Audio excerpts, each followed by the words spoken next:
Kellogg's Pep, the super delicious cereal, presents The Adventures of Superman. Faster than a speeding bullet. More powerful than a locomotive. Able to leap tall buildings at a single bound. Look, up in the sky. It's a bird. It's a plane. It's Superman. Yes, it's Superman. And today, as we begin a brand new adventure for the Man of Steel, a strange situation has taken him to a small village outside of Metropolis. We'll join him there with his friend, the famous Batman, in just a moment. But right now, let's hear from our good friend, Dan McCullough. You know, old man's son is responsible for a lot of mighty fine things. Fact is, we just couldn't get along without him. And one of the best things he does for you is to make that wonderful vitamin D that helps build strong bones and sturdy teeth. That's the very same vitamin D you get from each sunny serving of Kellogg's Pep.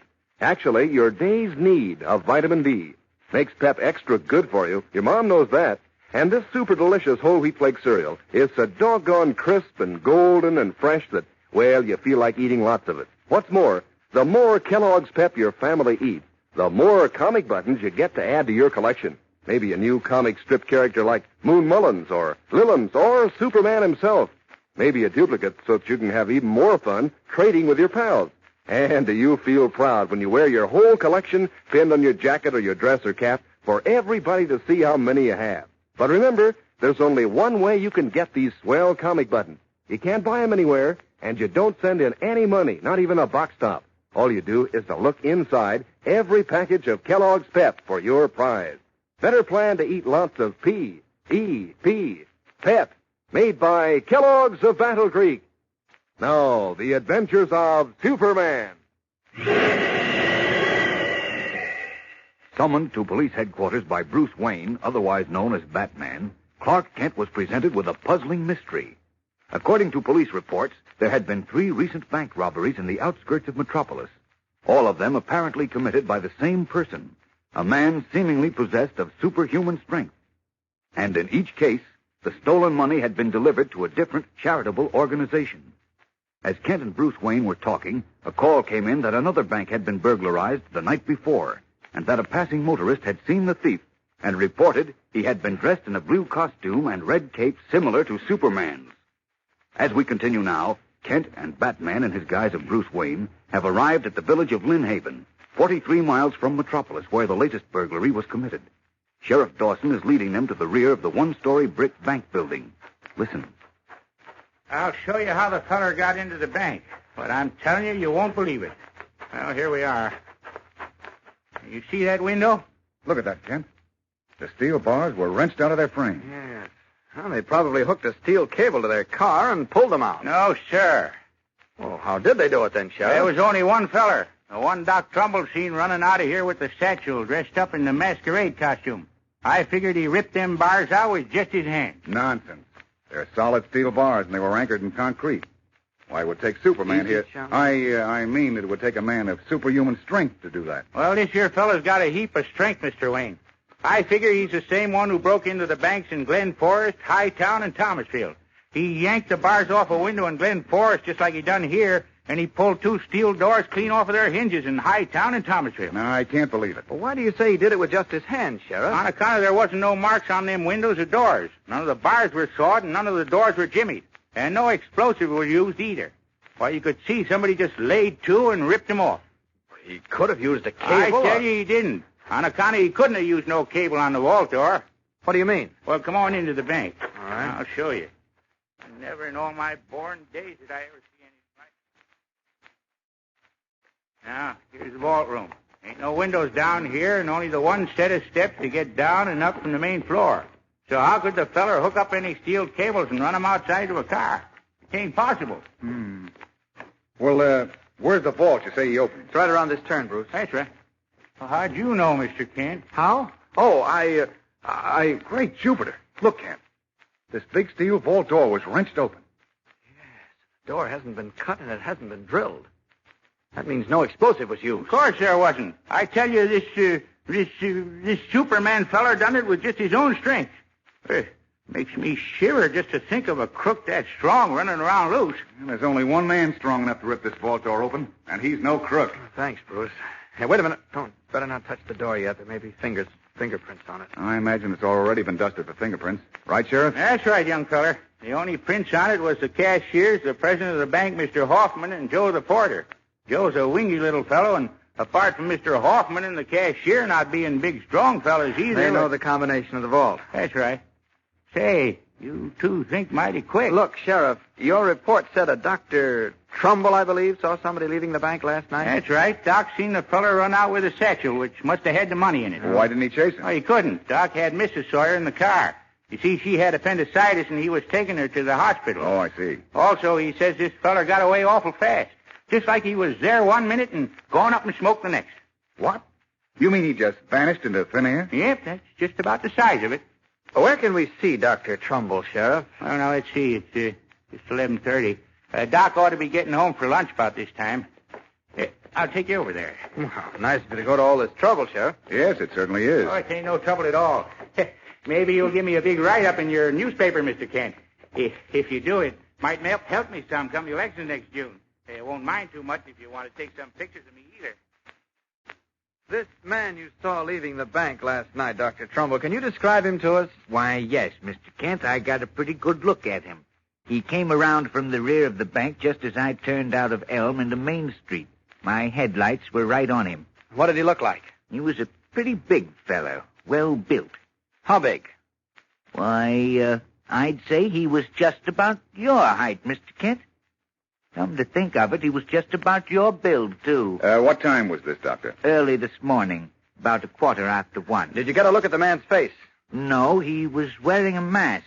Oh. But he had this strange costume on. What was it like? I told you, Mr. Kent. I'd rather Dr. Trumbull told me, if you don't mind, Sheriff. Well, it was a blue skin-tight costume with a flowing red cape. Just like...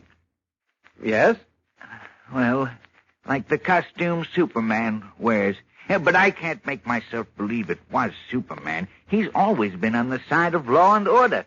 He's one of the finest and greatest men we have. It couldn't have been Superman. Of course not. What makes you so sure, Mr. Kent? How do you know? Well, I know. At least I think I do. You think? Now, look. Why, I never did believe all the talk and stuff in the papers about this Superman fella. Never believed there was a Superman. But, well, now I ain't so sure. There's a Superman, all right. But he didn't have anything to do with the bank robbery last night. I don't know. Nobody but a feller like they say Superman is could have ripped them bars off the window and pulled the vault door off and done the same things at the banks in Glen Forest and Hightown and Thomasville. Excuse me. Dr. Trumbull speaking. Who? Yes, he's here. Just a moment, please. For you, Sheriff. For me? How much obliged, Doc? Yeah? Who wants me? Oh, hello, Sid. No, I didn't catch the feller yet. It's actually... What? What's that? Give me that again. You don't mean it. All of it? Well, I'll be... Sure, I'll be right over. Wait for me, Sid. Oh, the whole lot crazy. No, I can't believe it. Well, what's wrong, Sheriff? Oh, wait till you hear this, Mr. Wayne. You too, Mr. Kent. And Doc, you know the $10,000 that was stolen out of the bank last night? Of course. What about it? Well, that was Sid Hoffman, president of the bank. Yes? He just got a call from one of them big charities in Metropolis, the European War Orphans Relief. Wait a minute. You don't mean that... Yes, just like it happened after them other 3 robberies in Glen Forest, Hightown, and Thomasville. This charity gets a package by special messenger an hour ago. And dang if it ain't the $10,000. Well, of all... How can they be sure it's the money from this bank, Sheriff? Well, a card come with it, Sid Hoffman said. Had the name of the bank written right on it. Just like the others, Kent. What do you make of it? Nothing. Unless... Unless what? I'll tell you later. I want to get to the office of that War Relief charity as soon as possible. That's a good idea. Let's go. What time is it? Well, there's your answer. Noon whistles at the aircraft factory. But I got to be getting over to the bank. We'll give you a lift in our car, then go on to Metropolis. Come on, Bruce. Goodbye, Doctor, and thanks. Not at all. Yes, thanks, Doctor. So long. Hurrying from the doctor's house, Kent and Batman drive back to Metropolis. At the executive offices of the European War Orphans Relief Society, Mr. Keeler, secretary of the society, permits them to examine the brown paper parcel in which the strange gift of $10,000 had arrived a few hours before. Nothing on this paper wrapper, Kent. Either inside or out. Oh. May we see the card that came with the money, Mr. Keeler? Well, I don't know, Mr. Kent. Inspector Henderson left word that nothing was to be disturbed until he got here. He's been delayed on another matter. Well, I showed you my special police pass signed by the inspector himself. I'm sure he wouldn't object to your letting us see the card. Well, I don't suppose there's any harm in showing it to you. The inspector's men have already examined it for fingerprints. I have it right here. Here you are, Mr. Wayne. Thank you. A gift from the Lynn Haven National Bank with the compliments of a friend. Let me see it, Bruce. Sure thing. Thanks. What? Great Scott!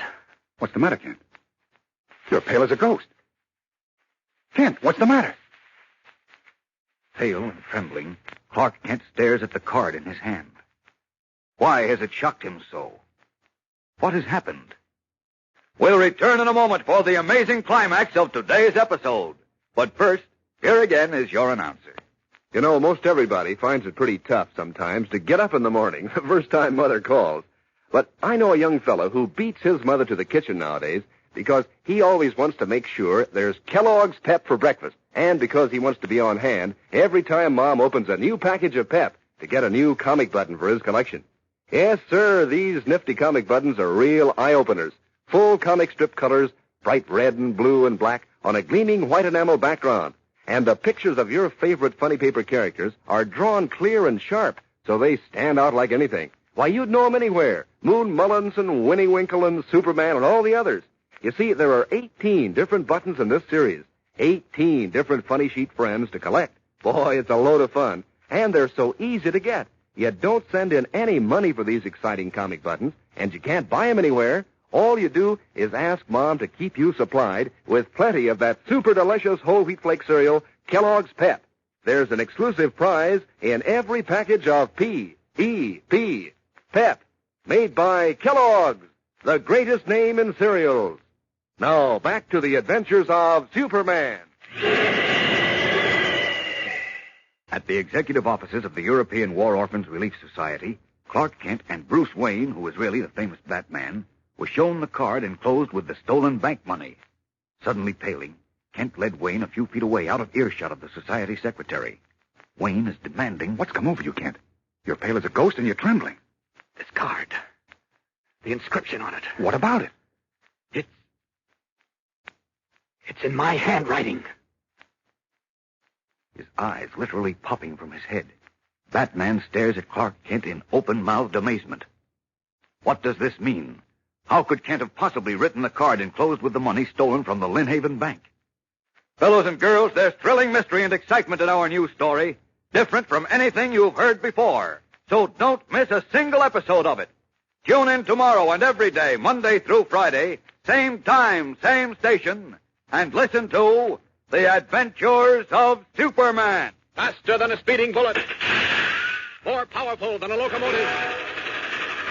Able to leap tall buildings at a single bound. Look, up in the sky. It's a bird. It's a plane. It's Superman. Fellows and girls, be sure to follow The Adventures of Superman.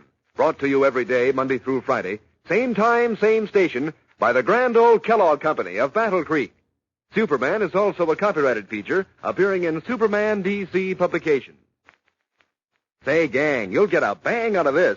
Kellogg's Variety is back. That's the grand 10-package assortment of 6 swell Kellogg cereals. Makes breakfast more fun than a picnic. Makes it easy for Mom, too. No dishes to wash, thanks to the new Kell Bowl Pack. You can eat right out of it. What's more, these generous packages are great for lunch boxes and outings.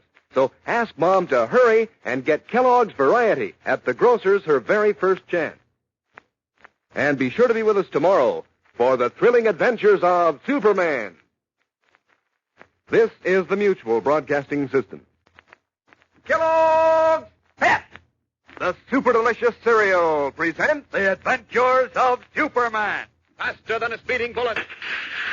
More powerful than a locomotive. Able to leap tall buildings at a single bound. Look, up in the sky. It's a bird. It's a plane. It's Superman. Yes, it's Superman. who is today startled over a strange discovery he has just made. We'll learn more about it in a moment as we join him with his friend Batman. But right now, here's a word from your announcer, Dan McCullough. You know, I saw a bunch of fellows and girls starting off to the movies the other day, and I noticed that the whole gang had to wait while one of the fellows went back to the house for his cap that he'd forgotten. Yes, sir. He felt kind of out of things without his collection of comic buttons from packages of Kellogg's Pep. He wanted to wear that cap with the comic buttons pinned on it so everybody could see how many he'd collected.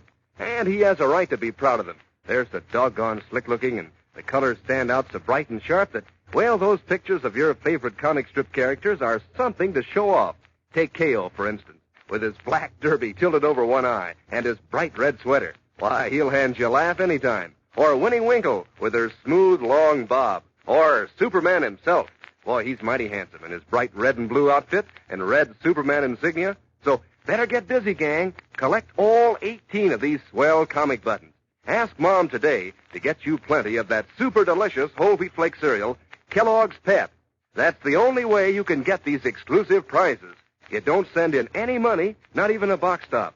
You get these comic buttons only from P.E.P. Pep, made by Kellogg's of Battle Creek. Now, the adventures of Superman. A strange and mysterious threat has suddenly loomed up to menace Superman. 4 banks located in small towns near Metropolis have been broken into by a man of seemingly superhuman strength, who ripped open heavily barred windows and steel vault doors as though they were made of cardboard. Following the 4th burglary, a figure in a blue costume and red cape curiously similar to Superman's was seen leaving the bank carrying a satchel. And, amazingly enough, the following morning, the money stolen from the bank was delivered to the European War Orphans Relief Society in Metropolis. In their guises of Clark Kent and Bruce Wayne, Superman and his famous friend Batman hurried to the offices of the Relief Society, where Mr. Keeler, the manager, showed them the card that had accompanied the money. As he read the card, Kent turned pale. Drawing Bruce Wayne to one side, he whispered, This card. The inscription on it. What about it? It's in my handwriting. What? Yes. It's in my handwriting. Now, alone in a small vacant office adjoining Mr. Keeler's, Bruce Wayne demands an explanation. What are you talking about, Kent? What do you mean it's your handwriting? Just what I said. Look, I'll show you. You got a fountain pen? Oh, sure. Here. Sit down at the desk. Now, wait, I've got my notebook. Now, watch. Let's see. Now, the card says, gift from the Lindhaven National Bank. Say, wait a minute. Huh? Since when are you left-handed? Superman is. But you're Superman, remember? I'm also Clark Kent. As Superman, I write with my left hand. As Kent, with my right. Each hand writes differently. Oh, I get it. An extra protection for your double identity. Yeah, I'll have to learn that trick myself. Let's see, what was the rest of that inscription? Oh, yes, here we are. With the compliments of a friend. There. Now, compare my handwriting with that on the card. Now, let's see. Say, they do look alike. Look alike. They're identical. Look at the capital letters. And the way the G is formed in gift. Uh-huh. And look here. Look at the D in friend. Boy, this is amazing, Kent. It certainly is. Oh, the whole setup's amazing. Witnesses say the bank robber's about your size and build. He apparently possesses superhuman strength. Wears a blue costume and a red cape. And now we discover that his handwriting is identical to yours. Oh, I can't figure it out. Neither can I. Unless what? Oh, no, it's too fantastic. You're probably thinking the same thing I am. What's that? The possibility that there may be another Superman. Oh, no, there couldn't be. Why not? Because there couldn't. Well, you came from another planet, didn't you? Yes, from Krypton, but I was the only survivor when the planet blew up. You sure about that? Yes, of course I'm sure. Well, at least At least what? I'm reasonably sure. Now, we're getting somewhere. Isn't it within the realm of possibility that there might have been another survivor? Another potential Superman who came to Earth when the planet blew up? Well, yes, I suppose it's possible, but... But you don't want to believe it. Oh, Frankly, I don't blame you. Particularly since his hobby seems to be breaking into banks. oh, no, I can't believe it. I can't believe there's another Superman. It just doesn't seem possible. Well, that's what they said about the steamboat. Electricity and the telephone. But I know I was Krypton's only survivor. You know, but you're not sure. Well, listen, I came to Earth in the model of a spaceship my father had built. There was only one model. How could anyone else have gotten to Earth? Krypton was a big place, wasn't it? Well, yes, I suppose so. At the time, I was too young to know. Maybe someone else had a spaceship. Came to Earth in it? Uh-huh. Well, then, where has he been all these years? Why is he suddenly showing up? That's a tough question. Well, we're certainly not going to get the answer here. Gotta think this thing out carefully, if I can think at all. What do you mean? Right now, I've got a terrific headache. Superman with a headache? Gosh, that's funny. I wish I thought so. Oh, I don't mean the headache's funny. I mean the idea of your getting them seems a little peculiar. Well, lately, I've had them quite often. I think I'll go back to my apartment. That's a good idea. And I'll drop down to headquarters and see if anything else has come in on that last bank job. All right. Say, maybe it's your eyes, Kent. Using them a lot lately? No more than usual. Haven't seen the doctor, have you? No. Well, it might be a good idea if you did. Chances are it's just some little thing. Could be. Well, let's go. Oh, wait a minute. This card. Better return it to Mr. Keeler. Here's the card, Mr. Keeler, and thanks very much for your courtesy. You're quite welcome, Mr. Kent. My thanks, too, Mr. Keeler. Don't mention it. Goodbye. Goodbye. Elevators to the left. Okay. That headache's bothering you, isn't it? Uh-huh. Getting worse. I think a lot of it's due to this mess. Worrying about who's responsible. I don't think so. I started having these headaches before this broke. Here's the elevator. After you. Thanks. You go on home, Kent. And I'll call you from headquarters if I learn anything. Fine. Leaving the building at which the War Orphans Relief Society is located, Batman takes a taxi to police headquarters, while Kent returns to his apartment. There, his headache easing up somewhat, he picks up a newspaper and reads the report of the latest exploit of the Superman bank robber, while waiting for Batman's call. But suddenly, unaccountably, the paper slips from his fingers, and his head falls forward on his chest. He breathes regularly, deeply, fast asleep in his chair. An hour goes by, another hour, and the sun dips a red ball of fire below the cold skyscrapers of the great city. At 7 o'clock, the telephone rings in Kent's apartment.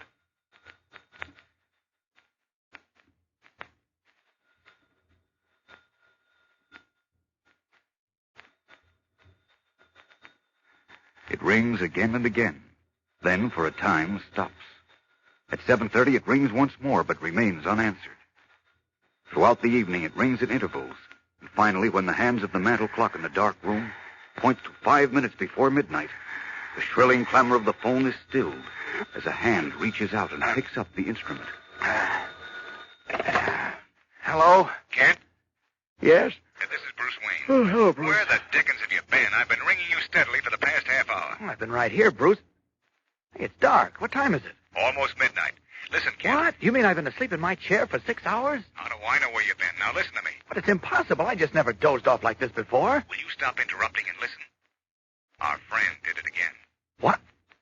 You mean... Yes, he broke into the bank at Groveton an hour ago. Tore a steel bar door off its hinges, ripped the vault open, and got away with $20,000. Great Scott, an hour ago in Groveton? Yes. That's about 50 miles out. Still in Haven.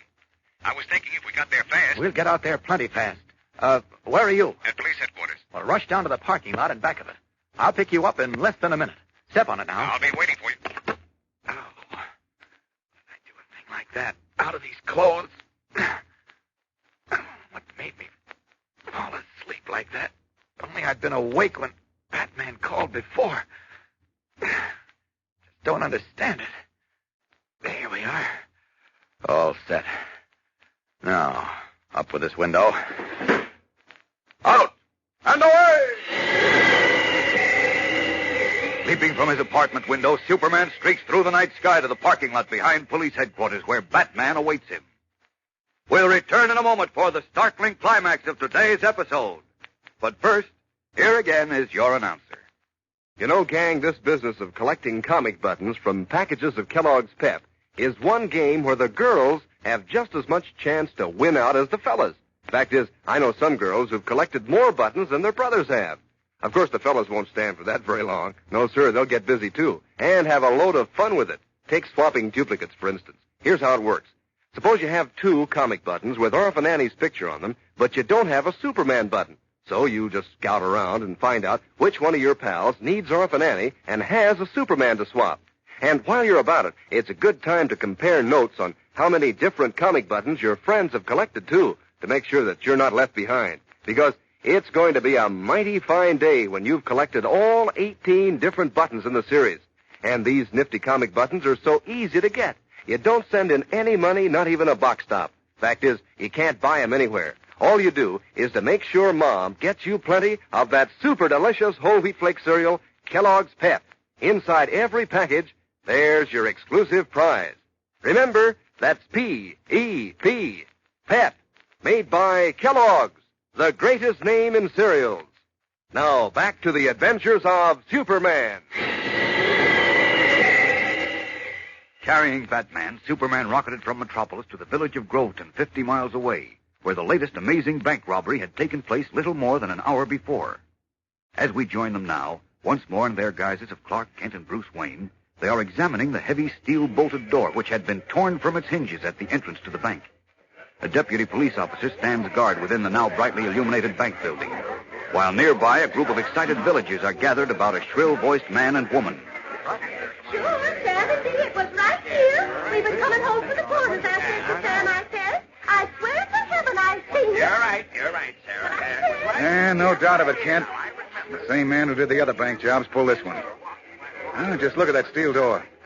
Ever see anything like it? Oh, if only I hadn't fallen asleep. If we'd come here soon after you phoned me the first time. Oh, no use crying over spilt milk. No, I suppose not.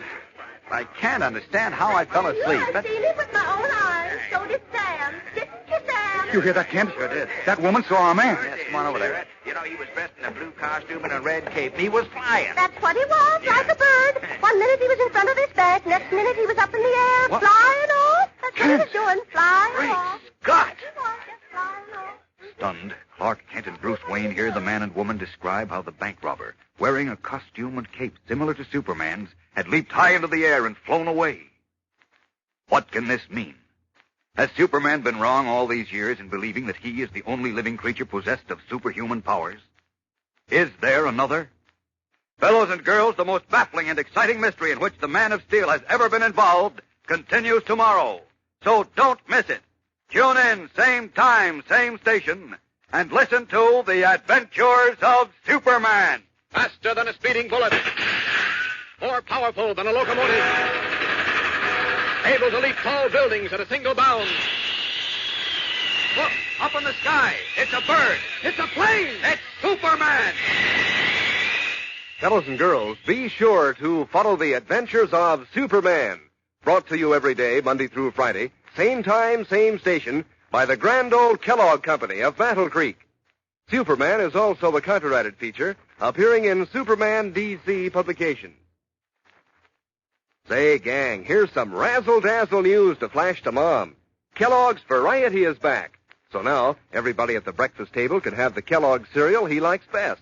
For Kellogg's Variety is that grand variety carton holding 10 generous packages of 6 favorite Kellogg cereals. Are they delicious? And does Kellogg's Variety make breakfast fun? Why, it's better than a grab bag because you get what you really want. Today, ask Mom to get Kellogg's Variety, the package that makes breakfast a picnic. And be sure to be with us tomorrow for the thrilling adventures of Superman. This is the Mutual Broadcasting System. Kellogg's Pep. The super delicious cereal presents The Adventures of Superman. Faster than a speeding bullet. More powerful than a locomotive. Able to leap tall buildings at a single bound. Look, up in the sky. It's a bird. It's a plane. It's Superman. Yes, it's Superman, who is today in the small village of Groveton, the scene of a mysterious bank robbery. We'll join him there as Clark Kent in just a moment. But right now, let's see what Dan McCullough's young pal Dick is muttering to himself about. 2, 3, Doris 9, Pee-wee 10. Hey, Dick, what's up? Huh? Oh, what are all those figures and names you're calling off? Oh, these. I'm making up today's list. List of what? Comic buttons, of course. The ones we're all collecting from packages of Kellogg's Pep. Yeah, but I don't... You know, Dan. We've got a race on to see who can collect the most, fellows or girls. Oh, sure, I did hear about that. Well, this is today's list. The figures on how many comic buttons each kid has collected so far. Every day we bring the totals up to date. Oh, I see. And who's ahead? Well, I kind of hate to tell you. I bet I can guess. All right, guess. I bet the girls are ahead. Yeah, they are right now. But you just wait. The fellas are knuckling down. And by this time next week, those figures will be different. Well, Dick, maybe so. We'll see. But the important thing is how much doggone good fun the whole gang is having these days, collecting those exciting comic buttons. First, there's the thrill of seeing which button you find inside whenever Mom opens a new package of Kellogg's Pep. And if it's a duplicate, there's even more fun trading with your pals. Then there'll come a day when you can sport all 18 different buttons on your jacket or your dress or cap. So hop to it, gang. Ask Mom to get you some more of that super delicious whole wheat flake cereal, because that's the only way you can get these nifty comic buttons. You don't send in a single penny, not even a box stop, and you can't buy them anywhere. But there's an exclusive prize in every package of P.E.P. Pep, made by Kellogg's of Battle Creek. Now, the adventures of Superman. A series of amazing bank robberies committed by a mysterious individual who not only seems to possess superhuman strength, but wears the blue costume and red cape of Superman, is puzzling Clark Kent and his friend Bruce Wayne, otherwise known as Batman. The robberies themselves are peculiar because in each instance, the money stolen has been forwarded to a charitable organization with a card that says, "Compliments of a Friend." Examining one of the cards, Kent was shocked to discover it was in his handwriting, the handwriting he uses in his role of Superman. As we continue now, Kent and Batman, or Bruce Wayne, are at the scene of the latest bank robbery in the town of Groveton, just outside Metropolis. They are approaching a small group of local people, two of whom, a man and a woman, were eyewitnesses to the robbery. Listen. Excuse me, please. My name is Clark Kent. I'm a reporter for the Metropolis Daily Planet. This is my friend Bruce Wayne. How do you do? Hey, hear that, Sarah? Reporter. Land sakes alive. Name's Wilkins, Sam Wilkins. How do you do, Mr. Wilkins? Make sure you get that spelling right. Ain't no C in it. Got a fella in town named Wilkins spelled with a C. I'm Sarah Wilkins. You going to write us up in the paper? Well, I'd like to get your story first. I overheard you say that you'd seen the man who robbed the bank tonight? Clear as I see you, young fella. We was both right across the street in front of the meat market. No, Sarah, we was just passing the Palace Barber Shop. Sam Wilkins? We was in front of the meat market. I remember telling you to stop so I could see what specials was posted on the window for tomorrow. That was before, Sarah. We was coming to the Well, Palace the barber shop seems to be next door to the meat market, so it doesn't make much difference. Just tell her what you saw. Well, you'll never believe it, young fella. I wouldn't believe it if Sam and me hadn't seen it with our own eyes. Still gotta pinch myself to make sure I didn't dream it. It wasn't no dream, Sam, because I've seen it, too. What was it? What we seen. Well, sure, but what did you see? I'm telling you. We came out in the square, see, from 3rd Street. That's 3rd Street over there where the Statue of Lincoln is. We've been visiting the Fowlers. Their boy just got home from the Pacific. He yes, was quite fine. a hero. All right. You've You've been visiting the Fowlers, and you came out of 3rd Street into the square on your way home. Now, when you got to the meat market... The barber shop. The meat market? Well, between the barber shop and the meat market, you heard or saw something. Is that right? We sure did. We saw this bank robber. It wasn't like that, Sam. First, we heard the door of the bank fall down on the sidewalk. Yeah, that's right. We heard this big crash, and say, did you fellas see that door? Yes, Why, we it's a saw- big, thick door with solid steel bars, and it was set in stone. But this robber fella ripped it clean off its hinges. Yes, we know. Tell him about the bank vault, Sam. How he pulled the steel door off We the know vault. all about that. Now, please, Mr. Wilkins and Mrs. Wilkins, tell us about the man you saw. Yeah, well, I'll tell him, Sam.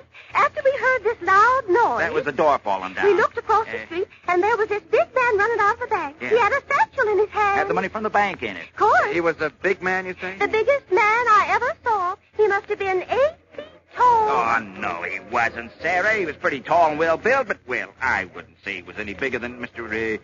What'd you say your name was again? Kent. Land yes, sakes Kent. alive, Sam. He was lots bigger. A good foot taller, I'd say. I tell you he wasn't. Now, look, Sam, I know what I saw. All right, and I said all right. Never mind. But you asked me how big he was, and I'm telling you... Didn't you hear the man say never mind, Sarah? Never seen such a woman for wagging her tongue. Now, you look here, Sam. Please, it doesn't matter, really. We know he was tall and well-built. Now, how was he dressed? Like he was going to a masquerade party. He had on a blue costume and a red cape, and he was wearing a mask. That's right. Oh, wait. Wasn't it a red costume and a blue cape? No, it was a blue costume. Here we go again. And a red cape. I'm not so sure about Well, that. It really doesn't matter. Where did he go when he came out of the bank? Well, you'll never believe what happened then. I'll tell him, Sam. No, you He, don't. No, you don't. I'm going to tell this part. You see, he ran out of the bank, like we told you, and across the street to where them Twin Oaks stand at the end of the village green over there. And the next thing you know, he jumped. Didn't jump rightly. He leapt. Jumped, leapt, means the same. Well, go on, Mr. Wilkins. Well, he up and leapt clean over them big oaks and flew away. Are you sure? I don't believe it. Well, we've seen him, I tell you. Clear as we see you this minute, young fella. The moon was shining bright as a new penny. Just like it is now. And we see him fly away carrying the satchel with the bank's money in it. Uh-huh. He flew that way to the east. No, it was more to the south, He Sam. went east, I tell you. Come over here, Bruce. He went over the church steeple, didn't he? Well, he sure he did. Then he turned over. No, south, over the great elevator. What do you make of this, Kent? I don't know what to make of it. If this man really flew... He couldn't have. You're the only person in the world who can fly. Well, that's what I always thought, but Mr. and Mrs. Wilkins there swear they saw the man leap up into the air. Oh, they were excited. You heard how they contradicted each other. One said he was 8 feet tall, and the other one said he was... Kent! Mr. Kent! Who's that? Oh, it's Constable Higby. Here I am, Constable.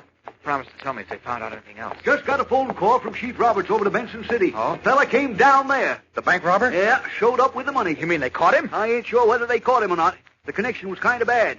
I got to get right over to Benson City. I'm going to get Sam and Sarah Wilkins to identify him. You two can come along. I've got my car over there at the other side of the bank. Well, thanks, Constable, but we'll go over alone. Come on, Bruce, between these stores. What for? What do you think? Oh, the Superman Express takes off for Benson City, eh? Huh? As soon as I strip down to my costume. Now, here, this is a good spot. Want me to get in the Batman's rig? No. When we get to Benson City, I'll change back to Kent. I just hope they hold on to that fella. Oh, I've got my fingers crossed. There we are. All set. All right, hang on, chum. Let her rip. Here we go. Up and away!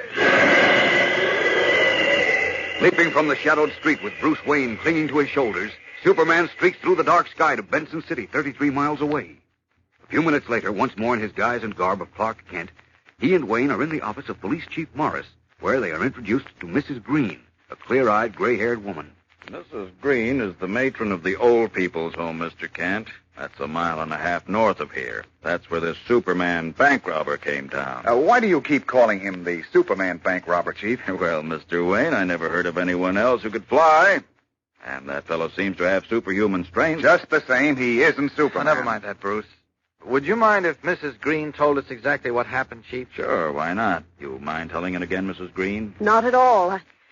I'm still a bit upset, though. Well, it often helps to talk over things that are bothering you. So I've heard. Well, as Chief Morris told you, I'm the matron of the old people's home. I was just going to my room tonight after making my rounds when I heard a loud banging on the door. What time was this? About 11:30. I see. Go ahead, Mrs. Green. I hurried to the door and opened it. A tall man was standing there. He had a strange costume on, red cape over his shoulders. He was wearing a mask. Mask? I was quite startled. I said, "Who are you?" He didn't answer. Just held out a satchel he was carrying. I asked him what it was. He just laughed. A deep laugh, and offered me the satchel again. I asked him again what it was and who he was, but he just laughed, put the satchel down at my feet. Uh-huh. Then he turned and ran down the steps toward the road, but before he got to the road... Yes? Before he got to the road, he jumped high into the air and flew away. Uh-oh. Just like he flew away from Groveton after he robbed the bank there. How do you know he robbed the bank? Because there was $20,000 in that satchel he gave Mrs. Green, the same amount that was stolen from the Groveton bank. And get this, the serial numbers of the bills checked with the Groveton money. Oh, I don't understand it. I'm afraid I do. What do you mean, Kent? I'll tell you later. Well, goodbye, Mrs. Green and Chief Morris. Goodbye. Kent. Thanks very much. You're welcome, Mr. Kent. Goodbye. Wait, Goodbye. Kent. You said... I said later, Bruce. All right, there's nobody around. Now, what did you mean when you said you understand all this? I'm pretty sure I know who the bank robber is. What? You do? Yes. Wait just a minute and I'll tell you. We'll be back in a moment for Kent's startling revelation, so don't go away. But first, here again is your announcer. You know, gang, these comic buttons you're all collecting from packages of Kellogg's Pep sure do make a hit when you wear them pinned on your jacket or your dress or cap. Boy, they show up so clear and sharp and bright that, well, folks take a second look. And no wonder. The pictures of your favorite comic strip characters are true to life, straight from the funny papers. You know Moon Mullins by his big black cigar, and you know Smokey Stover by his bright red fireman's cap and uniform, and Superman by his red insignia and cape a-flying in the wind, and all the others in this series of 18 different buttons. And what a load of fun you get collecting these comic buttons and swapping duplicates with your pals. You won't want to miss out, so ask Mom to get you some more of that super delicious whole wheat flake cereal, Kellogg's Pep, because that's the only way you can get these exclusive prizes. You don't send in any money, not even a box stop, and you can't buy them anywhere. But there's a comic button in every package of P-E-P, Pep, made by Kellogg's, the greatest name in cereals. Now, back to the adventures of Superman. Outside the small police station in Benson City, Bruce Wayne, who is really Batman, waits anxiously for Kent to speak. Finally loses patience. Come on, Kent, give. You said you know who the bank robber is. I'm almost certain I do. Well, then tell me, man, who is he? I think you're looking at him. You mean... Oh, Kent, no. Well, according to all the evidence, it looks like I've been doing it as Superman. Thunderstruck, Bruce Wayne stares at Clark Kent, who has just said that he thinks the mysterious bank robber is himself, Superman. Can Kent be serious? What is the explanation for his startling statement? Fellows and girls, don't miss tomorrow's exciting episode in our fascinating new mystery, when Clark Kent explains everything to Batman. Be sure to tune in, same time, same station, for the adventures of Superman. Faster than a speeding bullet. More powerful than a locomotive. Able to leap tall buildings at a single bound. Look, up in the sky. It's a bird. It's a plane. It's Superman. Fellows and girls, be sure to follow the adventures of Superman. Brought to you every day, Monday through Friday. Same time, same station, by the grand old Kellogg Company of Battle Creek. And for other thrilling adventures of Superman, see your local newspaper. Superman is also a copyrighted feature appearing in Superman DC publication. Give a hip, hip hooray, gang. It's back. For you and me, now there's Kellogg's famous variety. That's the swell variety carton with 10 separate generous packages of Kellogg's cereals, including Kellogg's Pep, Rice Krispies, shredded wheat corn flakes, crumbles, and 40% bran flakes. Each box in Kellogg's variety holds a fresh, crisp heaping portion. Just help yourself to your favorite kind. Makes breakfast a picnic of fun. So ask Mom to get Kellogg's variety right away. And be sure to be with us tomorrow for the thrilling adventures of Superman. This is the Mutual Broadcasting System. Kellogg's Pep, the super delicious cereal, presents The Adventures of Superman. Faster than a speeding bullet. More powerful than a locomotive. Able to leap tall buildings at a single bound. Look, up in the sky. It's a bird. It's a plane. It's Superman. Yes, it's Superman. And today, the Man of Steel and his friend Batman puzzle over a very unique problem. We'll join them as Clark Kent and Bruce Wayne in just a moment. But right now, let's hear what Dan McCullough has in store for us. You know, nobody wants to miss out on a good thing. That's why all the fellows and girls in the gang are mighty busy these days working on their collection of comic buttons from packages of Kellogg's Pep. Because every fellow or girl hopes that eventually he'll be the one who's first in the neighborhood to collect all 18 different buttons in the series. Think of it, 18 different pictures of your favorite comic strip characters. From Smitty right on up through Orphan Annie and Smilin' Jack to Superman himself. Every one a true-to-life picture of some funny paper friend. Every single picture so bright-colored and gleaming that, well, you're mighty proud to wear 'em pinned on your jacket or your dress or cap.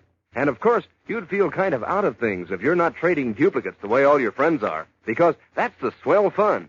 But, you know, the best part is, these exciting comic buttons are so easy to collect. You don't send in any money, not even a box stop. And you can't buy 'em anywhere. But every time Mom opens a new package of that super delicious whole wheat flake cereal, Kellogg's Pep, there's your exclusive prize. Be sure to get your comic buttons, gang, from P.E.P. Pep, made by Kellogg's of Battle Creek. Now, the adventures of Superman. A series of amazing bank robberies in small towns outside Metropolis has greatly alarmed Superman and his friend Batman. In each case, the burglar was apparently an individual of superhuman strength, who seemingly bent steel bars and ripped open massive vaults as if they were made of putty.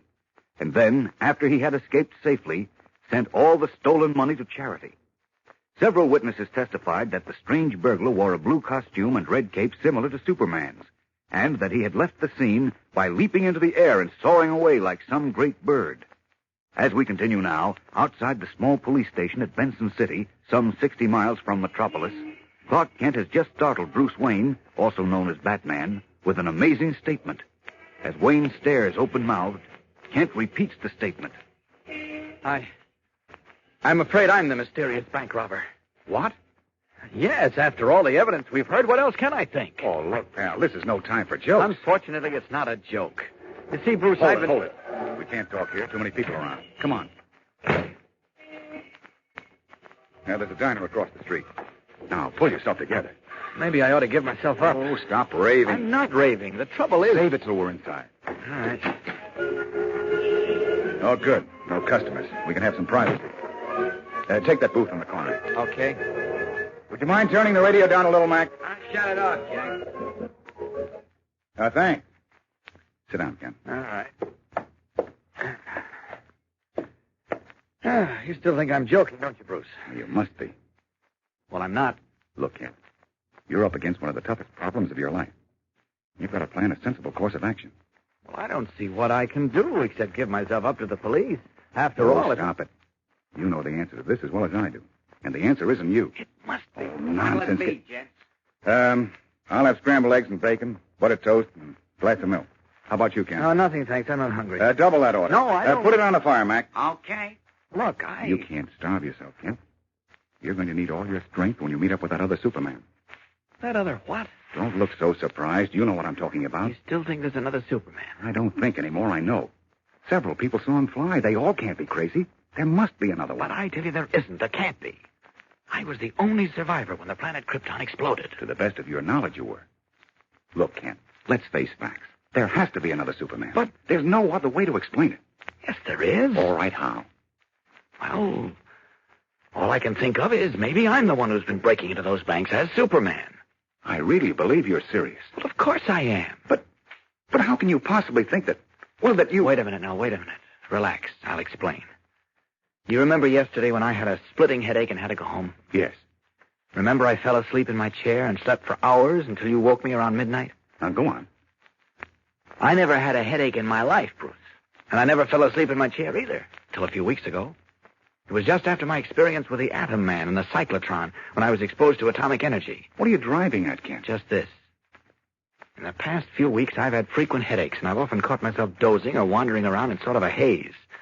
And, well, I'm just afraid that during these sleeping or dozing spells, I suffer of a kind of amnesia, a loss of memory, and I don't know what I'm doing. And you rob banks and then have no recollection of it afterwards. Well, yes, at least that's what I think. Oh, Kent, I'm amazed at you. Why? Let's suppose you did walk in your sleep or have amnesia or whatever you want to call it. And, well, you still wouldn't do anything wrong. Well, you've always been on the side of law and order. But when I'm asleep and I don't know what I'm doing? Well, you still wouldn't do anything wrong. No, you're way off base. There's another Superman, and I'm going to prove it. How? Well, something occurred to me a little while ago. Something you said. Oh, golly, here it comes again. What? Another one of those headaches. Listen, Kent, you really ought to see a doctor. Yeah, I intend to. Oh. My doctor's out of town, but he'll be back the day after tomorrow. I'm sorry. Go ahead with what you were saying. Okay.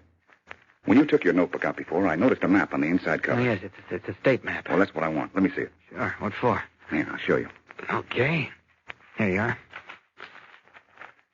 You don't mind if I mark it up a little, do you? No, go ahead. All right. Now, look. Here's where the first bank was robbed. Glen Forest. I'll put an X on it. Okay. The second bank was at Hightown, right? Right. Hightown. Oh, here we are. Yeah. I'll put an X there, too. I think I know what you're driving at, but it's no good because... Keep your shirt on, chum.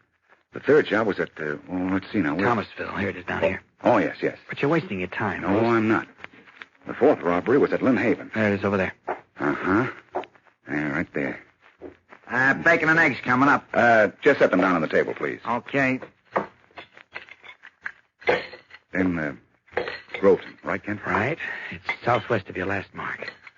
I've got it. Look, hold it. Anything else? No, that's all, thanks. Okay. See what you were doing with that map. Look at the cross marks on the map. See the pattern they make? Yes, a 3/4 arc of a circle. I noticed that before, but... I know you did. That's what started me thinking. Now watch. I'm going to complete the circle. There we are. See? Uh-huh. The arc I just put in runs through 2 towns, Lordville and Somerset. You figure I'm going to pull my next bank job in one of those 2 towns, is that it? No, not you. The other Superman. I tell you there isn't any other. And I tell you there is. There must be. For some reason, he's following the arc of a circle. And if the 3 of us lay for him in both towns... 3 of us? Yes. You, Robin, and I. Oh. You cover the bank in Lordville. Robin and I can cover the one in Somerset. Well, now, look, wait a minute, Bruce. Suppose I fall asleep on We'll the take job. a chance on that. If he shows up at either one of the 2 banks, as I think he will, why, we'll grab him.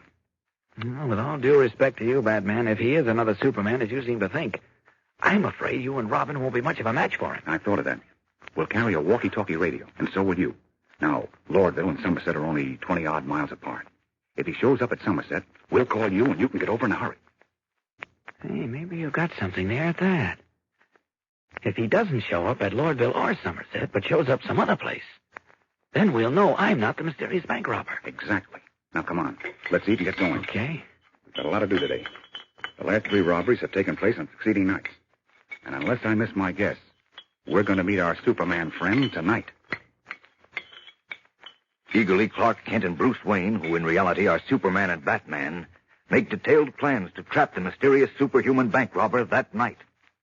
We'll return in a moment for the exciting climax of today's episode. But first, here again is your announcer. Gang, you know how much more cheerful it is these days when the sun shines while you're at breakfast? Well, here's another way to make breakfast a mighty sunny, cheery affair. Make sure Mom serves plenty of that golden toasted cereal with the sunshine flavor. Kellogg's Pep. Yes, sir. Pep is packed with mighty swell flavor. Fresh and crispy, too. And it packs a wallop of the nutrition Mom knows that you need to help grow sturdy and strong. There's extra vitamin B1 and energy vitamin. And Pep brings you your day's need of vitamin D, the very same vitamin that sunshine makes for us. What's more, remember the swell prizes you get. 1 in every package of Kellogg's Pep. Bright-colored, gleaming, smart-looking comic buttons. Why, all the gang's collecting them and wearing them pinned on their jacket or dress or cap. So you'll want to count yourself in on that fun. And you can, too. Sure, easy as anything. Just ask Mom to keep you supplied with plenty of that super delicious whole wheat flake cereal, Kellogg's Pep. That's the only way you can get these thrilling comic buttons.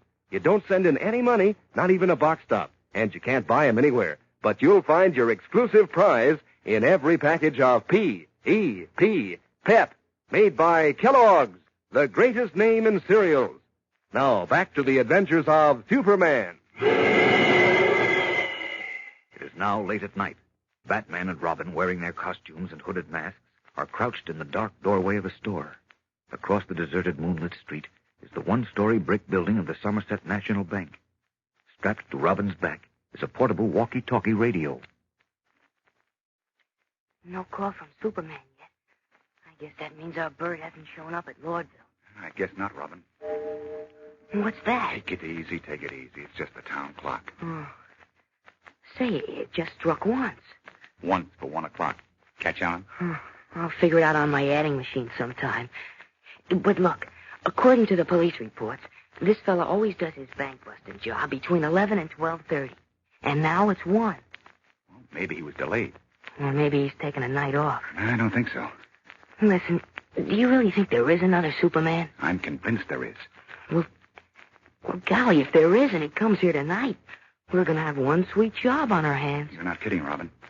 The one time we called for help, and fast. Who'd we call? Oh, you mean Superman. Right, in Lordville. Say, better check the walkie-talkie. I did, but I'll check again. Quiet. What was that? Quiet. Look, Robin. Christopher Columbus. Quiet, Robin. Is it our Superman or the other one? Whoever he is, he dropped out of the sky. Look, he's walking toward the bank. Now he's looking around. He's got a mask on. It can't be our Superman. Quick, Robin. Get on that walkie-talkie. Call Superman at Lordville. Tell him to get here at once. Okay. Come on, hurry. Calling Superman. Calling Superman. Not so loud. Superman, come in. Superman. Calling Superman. Oh, this guy heard you. He's coming over here. Yes, keep calling, Robin. Calling Superman. Superman. Where are you, Superman? Come in. What's the matter, Robin? I don't know. He doesn't answer. Drop the walkie-talkie and stand by for action. Here comes trouble. Bracing themselves, Batman and Robin prepare to meet the charge of the tall, powerfully built man looming out of the darkness and wearing the blue costume and red cape identified with Superman. Who is he? And how did he drop out of the sky without warning? Is he another creature possessed of superhuman powers? Or, as Clark Kent suspects, is he the real Superman? Fellows and girls, don't miss Monday's thrilling episode, when we learn not only how Batman and Robin fare against their strange opponent, but many other amazing things. So be sure to listen Monday, same time, same station, for the adventures of Superman. Faster than a speeding bullet. More powerful than a locomotive. Able to leap tall buildings at a single bound. Look, up in the sky. It's a bird. It's a plane. It's Superman. Fellows and girls, be sure to follow the adventures of Superman. Brought to you every day, Monday through Friday, same time, same station, by the grand old Kellogg Company of Battle Creek. And for other thrilling adventures of Superman, see your local newspaper. Superman is also a copyrighted feature appearing in Superman DC publications. Say there, gang, have you heard? Kellogg's Variety is back. That's the grand 10-package assortment of 6 famous Kellogg cereals that makes breakfast so much fun. Why, it's like eating in a restaurant where you can choose from a whole list of your favorite cereals, each one in your own private package. And Mom's sure to be glad Kellogg's Variety is back. Show her how you can eat right out of the swell new Kell Bowl pack. She'll like not having to wash dishes. So ask her to hurry and get Kellogg's Variety right away. And be sure to be with us Monday for the thrilling adventures of Superman. This is the Mutual Broadcasting System. Kellogg's Pep, The super delicious cereal presents the adventures of Superman. Faster than a speeding bullet. More powerful than a locomotive. Able to leap tall buildings at a single bound. Look, up in the sky. It's a bird. It's a plane. It's Superman. Yes, it's Superman. And today his friends Batman and Robin meet a strange and mysterious figure. We'll join them in a moment. But right now, here is Dan McCullough. You know, gang, it's a load of fun to read stories about buried treasure. And did you ever stop to think that there's treasure buried in every package of that super delicious whole wheat flake cereal, Kellogg's Pep? Yes, sir. A treasure of doggone good eating, plus an exciting prize, a bright-colored, smart-looking comic button to add to your collection. Why, it's a real thrill when Mom opens a new package of Pep just to see which comic strip character that you'll get. Maybe a brand new one that you don't have yet, like Grinning Smitty, or silly-looking Smokey Stover, or a handsome Superman himself. And if it's a duplicate, like one you already have, why, that's even more fun, because then you can swap with your pals and still have a different button to wear pinned on your jacket or your dress or cap. And whichever button you get, it's bound to be a honey, done up in full comic strip colors, bright red and blue and black, on a gleaming white background. A real eye-catcher. So how's about reminding Mom right now to get you some more Kellogg's Pep? That's the only way you can get these comic buttons, You can't buy them anywhere, and you don't send in a single penny, not even a box top. They come only as exclusive prizes in packages of Pep. Just ask Mom for P-E-P, Pep, made by Kellogg's of Battle Creek. Now, the adventures of Superman. A series of amazing bank robberies committed by a mysterious individual apparently possessed of superhuman powers, who, strangely enough, forwards all the stolen money to charity, has posed an almost frightening problem to Superman and his friend, the famous Batman. It is Batman's belief that another Superman exists, another survivor of the planet Krypton. Superman himself, however, has an even more startling theory. He believes that because he was exposed to the nerve-shattering effects of atomic energy during his titanic battles with the Atom Man, that he is suffering from a form of amnesia, a loss of memory, and that he himself is committing the strange burglaries without having any knowledge of what he is doing. Yesterday, as you recall, he was about to give himself up to the police when Batman proposed a plan. In his guise of Bruce Wayne, he outlined the plan to Clark Kent, who, as we know, is Superman. The way I figure it is like this, Kent. Now, according to this map, all the banks that were broken into are in towns that form a circle within a 50-mile radius of Metropolis. Uh-huh. Now, see, I've marked the circle off. Yes, except that the circle isn't complete. Right. There are 2 towns missing. 2 towns that haven't been touched yet. Lordville and Somerset. See, and you think one of them is next on the list? Right. Either Lordville or Somerset. Now, my idea is this. Tonight, Robin and I can watch the bank at Somerset, while you keep an eye on the one at Lordville. As we continue now, it is long after midnight. Batman and Robin, hidden in a doorway opposite the Somerset Bank, were amazed to see a powerfully built man wearing a blue costume and red cape drop from the sky and approach the bank. Quickly, Robin tried to contact Superman in Lordville by walkie-talkie, but there was no response. Hearing Robin's voice, the man in the cape suddenly wheeled and faced them. In the moonlight, Batman and Robin could see he was masked. Squaring his broad shoulders, he started across the deserted street in their direction. Listen. Uh-oh, here he comes, Batman. Get set for trouble, boy. Trouble is right. If he's really a Superman... He must be. He dropped out of the sky. Then we're dead ducks. Maybe not. We can just keep him busy till our Superman gets here. How's he going to get here? He didn't answer our call. Well, maybe he heard it but didn't bother to answer. This is it, Robin. Let's go to town. I'm right with you, Pat. His chin looks inspiring. So does his nose. It's going, Robin. You ain't going yourself. What's that haymaker? Pardon me, stranger. Your chin's showing again. And here's a lovely curtain for your eye. Very pretty, Robin. Thanks. But he doesn't fall down. Look out, Batman. Don't let him grab you. He's got me. He's as strong as a nut. Batman, are you okay? I guess so, but nobody ever played football with me like that before. Robin, he's coming for you. Let go, you big... Put me down or... Batman, he's got me. Robin, are you hurt? I'm okay, I guess. Christopher Columbus, he just wound up and threw me like a baseball. Come on, up on your feet. That a boy. Oh, he's running away. Come on, chum, after him. Oh, look at him go. We'll never catch him. We've got to. Step on it. I'm practically off the ground now. Wait, Jupiter. What are you slowing up for? Stop. Look. Jeepers, he's up in the air. He's flying. Come on, Robin. On the double. Where to now? Back to the walkie-talkie. We've got to contact Superman in Lordville. The same way we contacted him before? Don't be funny. We've got to get in here in a hurry. He may still be able to catch that bruiser. I don't see how. Just leave it to him. Oh, here's the doorway we were in. Where'd you put the walkie-talkie? Here it is. Well, get on it fast. Okay. Calling Superman. Calling Superman in Lordville. Come in, Superman.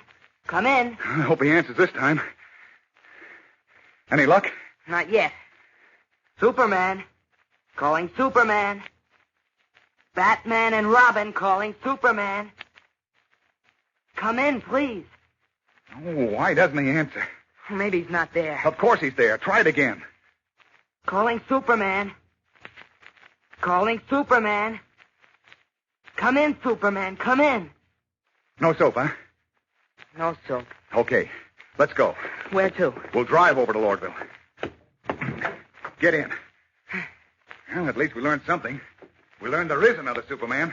Did we? Who else could throw us around like paper bags and then fly away? Well... I know what you're thinking, but you're wrong. And I'll prove it as soon as we get to Lordville. Hang on now. I'm going to make time.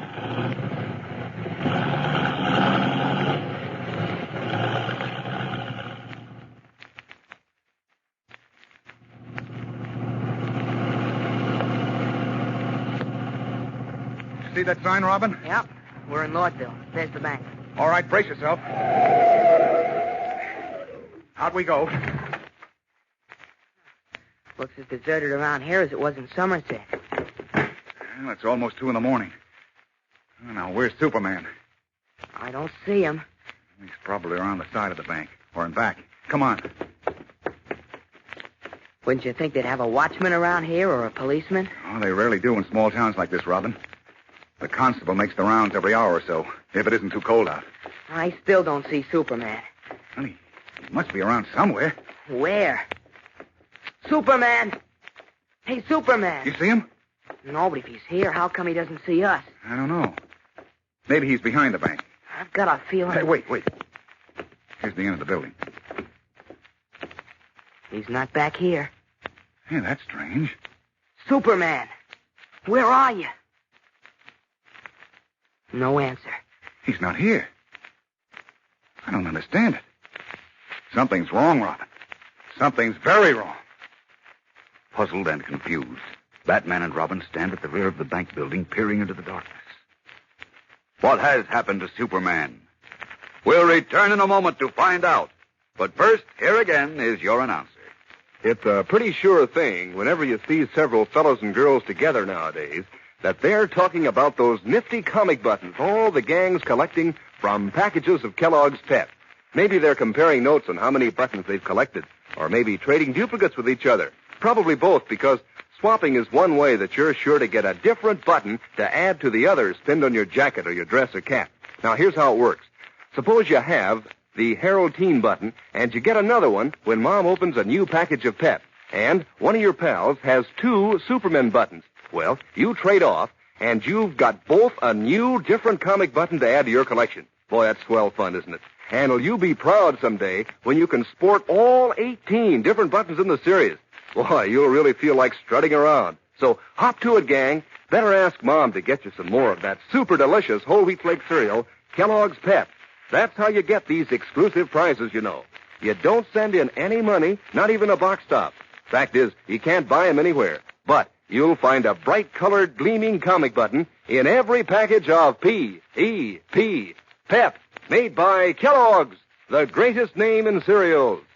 Now, back to the adventures of Superman. Failing to find Superman at the bank he had presumably been guarding in the village of Lordville, Batman and Robin, unable to understand it, have returned to the deserted street in front of the darkened bank. Not a sign of him. How do you add this up, Batman? I can't make it add at all. Superman wouldn't leave a post he was got. Looking for somebody? What the... Superman. Well, what are you two doing here? Huh? Where have you been? Right here. Right here.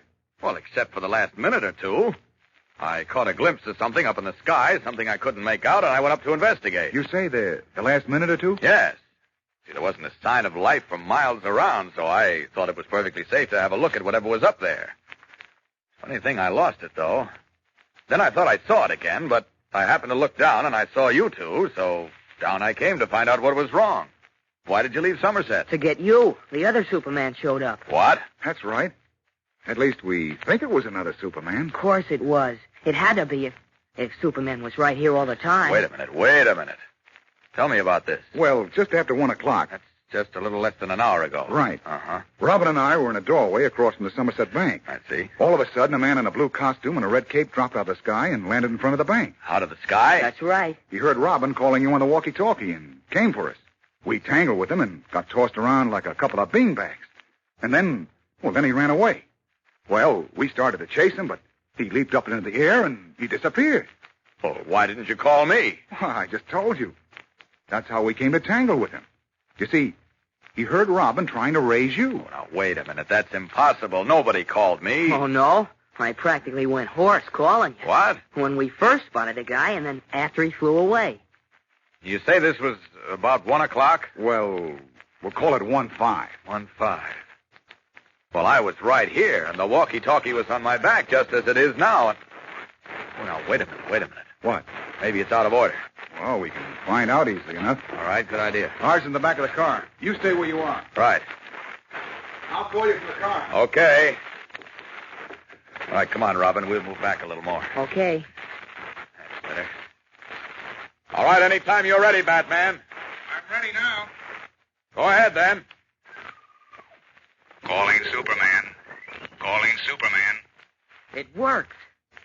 Coming through? Yes. It works. Yes. That's exactly what it means. And since it does work, how could you have called me from Somerset without my hearing you? Unless...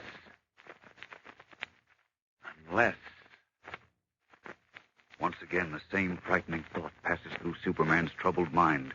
The horrible suspicion that somehow he himself is responsible for all that has been going on. That in this case he may have dozed off and in a state of stupor, flown to Somerset and attacked Batman and Robin. But then, why should he attack his friends? And why should he break into banks? Do you believe he's responsible? Frankly, we don't. Or do you believe there's another Superman? Another survivor of the planet Krypton? Well, one way or the other, you'll be amazed as the mystery unfolds. So don't fail to listen. This is the most puzzling and the most exciting of Superman's many adventures. So be sure to hear tomorrow's episode. Tune in, same time, same station, and follow the adventures of Superman. Faster than a speeding bullet. More powerful than a locomotive. Able to leap tall buildings at a single bound. Look, up in the sky. It's a bird. It's a plane. It's Superman. Fellows and girls, be sure to follow the adventures of Superman. Brought to you every day, Monday through Friday. Same time, same station, by the grand old Kellogg Company of Battle Creek. And for other thrilling adventures of Superman, see your local newspaper. Superman is also a copyrighted feature appearing in Superman DC publications. Want to hear a scoop? A big scoop of Kellogg news? Well, listen to this. Kellogg's Variety is back. Yes, Kellogg's have scooped 6 of their most famous cereals into this grand variety carton. One carton containing 10 separate generous-sized packages. So now it's easier for Mom. She just gets Kellogg's Variety, and everybody at the breakfast table can eat his favorite cereal fresh from its own box. Makes breakfast more fun than a picnic. Ask Mom right away to get Kellogg's Variety. It's swell, no foolin'. And be sure to be with us tomorrow for the thrilling adventures of Superman. This is the Mutual Broadcasting System. Kellogg's Pep, the super delicious cereal, presents The Adventures of Superman. Faster than a speeding bullet. More powerful than a locomotive. Able to leap tall buildings at a single bound.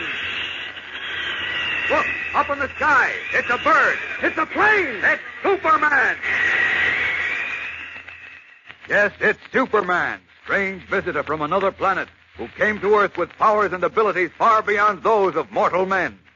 Superman, defender of law and order, champion of equal rights, valiant, courageous fighter against the forces of hate and prejudice, who is today more puzzled than ever over the strange series of bank robberies. We'll join him in the little village of Lordville in just a moment. But right now, let's hear what Dan McCullough has in store for us. You know, gang, if you should ever happen to be kind of blue, I'll bet you could cheer yourself up just by taking a look at some of those comic buttons you're collecting from packages of Kellogg's Pep. They're sure to hand you a laugh. Take K.O., for instance. His black derby hat, size is too big for him, sits down over one eye in the silliest way. Why, he looks just like a tough little mug with a sense of humor. Then there's Smokey Stover. You know, the fellow who's always doing things backward? Why, he's doggone comical with his ear-to-ear grin and his fireman's hat sitting back on his head. And you'll get a kick out of the Superman button, too, because he reminds you of all the wonderful adventures he's had and all the rest of the 18 different buttons in the series. And you know, the best part is, these pictures are straight from the funny papers. They're true to life and done up in such bright colors, they show up like anything when you wear the buttons pinned on your jacket or your dress or cap. So get busy on your collection, gang. They're easy to get. You don't send in any money, not even a box stop. And you can't buy them anywhere. But there's one of these exclusive prizes in every package of that super delicious whole wheat flake cereal, Kellogg's Pep. Ask Mom to get you P-E-P, Pep, made by Kellogg's of Battle Creek. Now, the adventures of Superman. Never before has Superman been up against so baffling a problem as the one facing him now. Is it possible, as a result of the strange after effects of being bombarded with atomic energy, that he has been breaking into banks, stealing money, and then donating it to charity without realizing what he is doing? Or, as his friend Batman thinks, is there another Superman? another individual possessed of superhuman powers who has been committing the acts.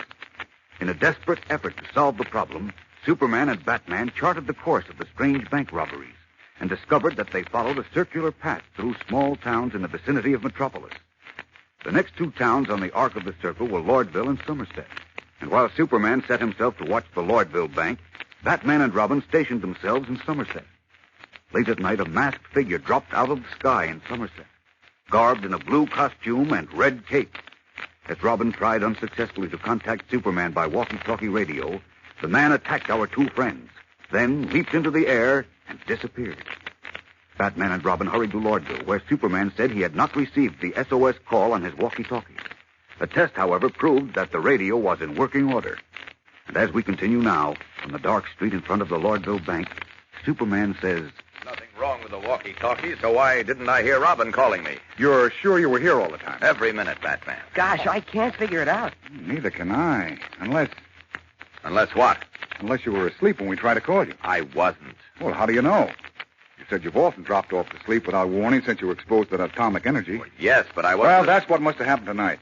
Like the other evening in your apartment. You dozed off in your chair and slept for several hours. Say, I'll bet that's what did happen. No, I don't think so, Say, Robin. wait a minute, wait. I just thought of something. What? Before you fell asleep the other evening, you complained of a headache. Remember? Yes, that's right. Do you have a headache tonight? Come to think of it, I did have one, but I would have known if I'd been asleep. Not necessarily. You might have been leaning against the bank or sitting down. Well, when you woke up, you were still in the same place, and you didn't know you'd been sleeping. I suppose that could be the answer. Well, I'm sure of it. But if it is, then I... You what? I must be the one who dropped out of the sky in Somerset an hour ago to rob the bank. Jeepers. You weren't. How do you know? I told you before. Even if you walked in your sleep... You mean flew? Or had amnesia, you wouldn't do anything wrong. Well, if I didn't know what I was doing? Well, you still wouldn't do anything wrong. There's another Superman. I've said so from the beginning. Sorry, I can't believe it. Look, both of you. You saw whoever it was tonight. You were face-to-face with him. You must know if it was me or not. We weren't face-to-face with him very long. He threw us around like a couple of footballs. Yes, and he was wearing a mask. But I'm sure he wasn't you. But he was about my size and build. Yes. And he was wearing a costume just like mine. Yes. And he got away by leaping up into the air and disappearing. Yes, but... Wait a minute, I forgot. His voice. Was it my voice? His voice? I don't seem to remember his voice. Oh, neither do I. Say, come to think of it, he didn't say a word. That's right. He just kind of grunted now and then. Oh. I can't believe it was you, Superman. Only, of course, it does seem funny now. Oh, stop it, Robin. If only I knew. I've got to know. Look, chum, I've got an idea. What is it? Dr. Halper. He's chief at the Metropolis Hospital. He's a friend of mine. He's not only one of the greatest physicians in the world, but he worked with the atom bomb scientist on the after effects of radioactivity. Oh? Now, let's put the problem up to him. Nothing would suit me better. Fine. We'll go back to Metropolis right now. Oh, no, wait. We can't leave here till sunup. Why not? Well, just in case the other Superman might decide to take a crack at this bank. I still can't believe there is another one. I know there is. Oh, it's the town clock. Yeah. Well, let's get out of sight. Just in case our friend does show up. This way. Okay. Hiding in the dark shadows of the bank, our friends wait tensely but in vain. And when the first streaks of the rising sun lighten the sky above the sleeping village, they return to Metropolis. A short time later, in their guises of Clark Kent and Bruce Wayne, Superman and Batman are in the office of Dr. Alfred Halper, world-famous director of the Metropolis Hospital. Just a moment, please, Bruce, and Mr. Kent. Are you trying to tell me that you believe Superman is this mysterious bank robber? Yes. No. Which is it? Kent has a crazy idea that Superman... Well, go ahead and tell Dr. Halper about it, Kent. Okay. I suppose you read about Superman's recent experience with the Atom Man, Doctor. Of course. Amazing thing. Not for Superman. I shudder to think what might have happened to us all. But go on. Well, a short while after that, Superman was trapped in a cyclotron where he was exposed to more atomic energy.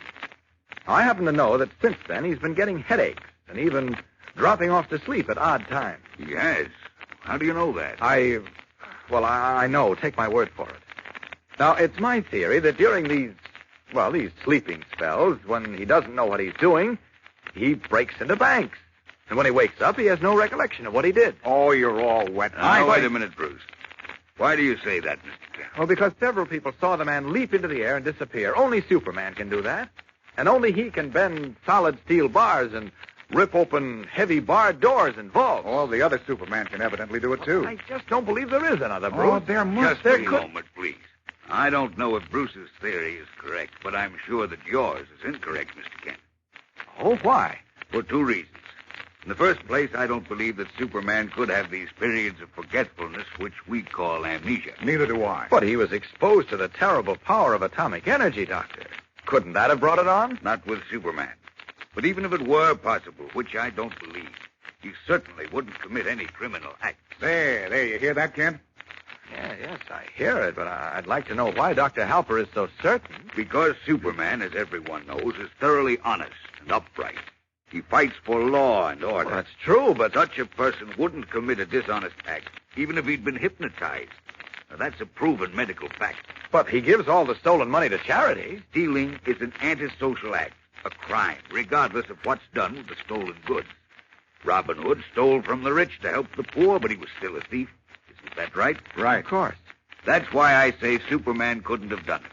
He works for the law and for society, not against it. Well, are you satisfied, Kent? Yes, and I'm relieved, too. Imagine thinking Superman could turn bank robber. Why, it's enough to make you lose faith in all humanity. I can assure you it's impossible. Well, that's wonderful.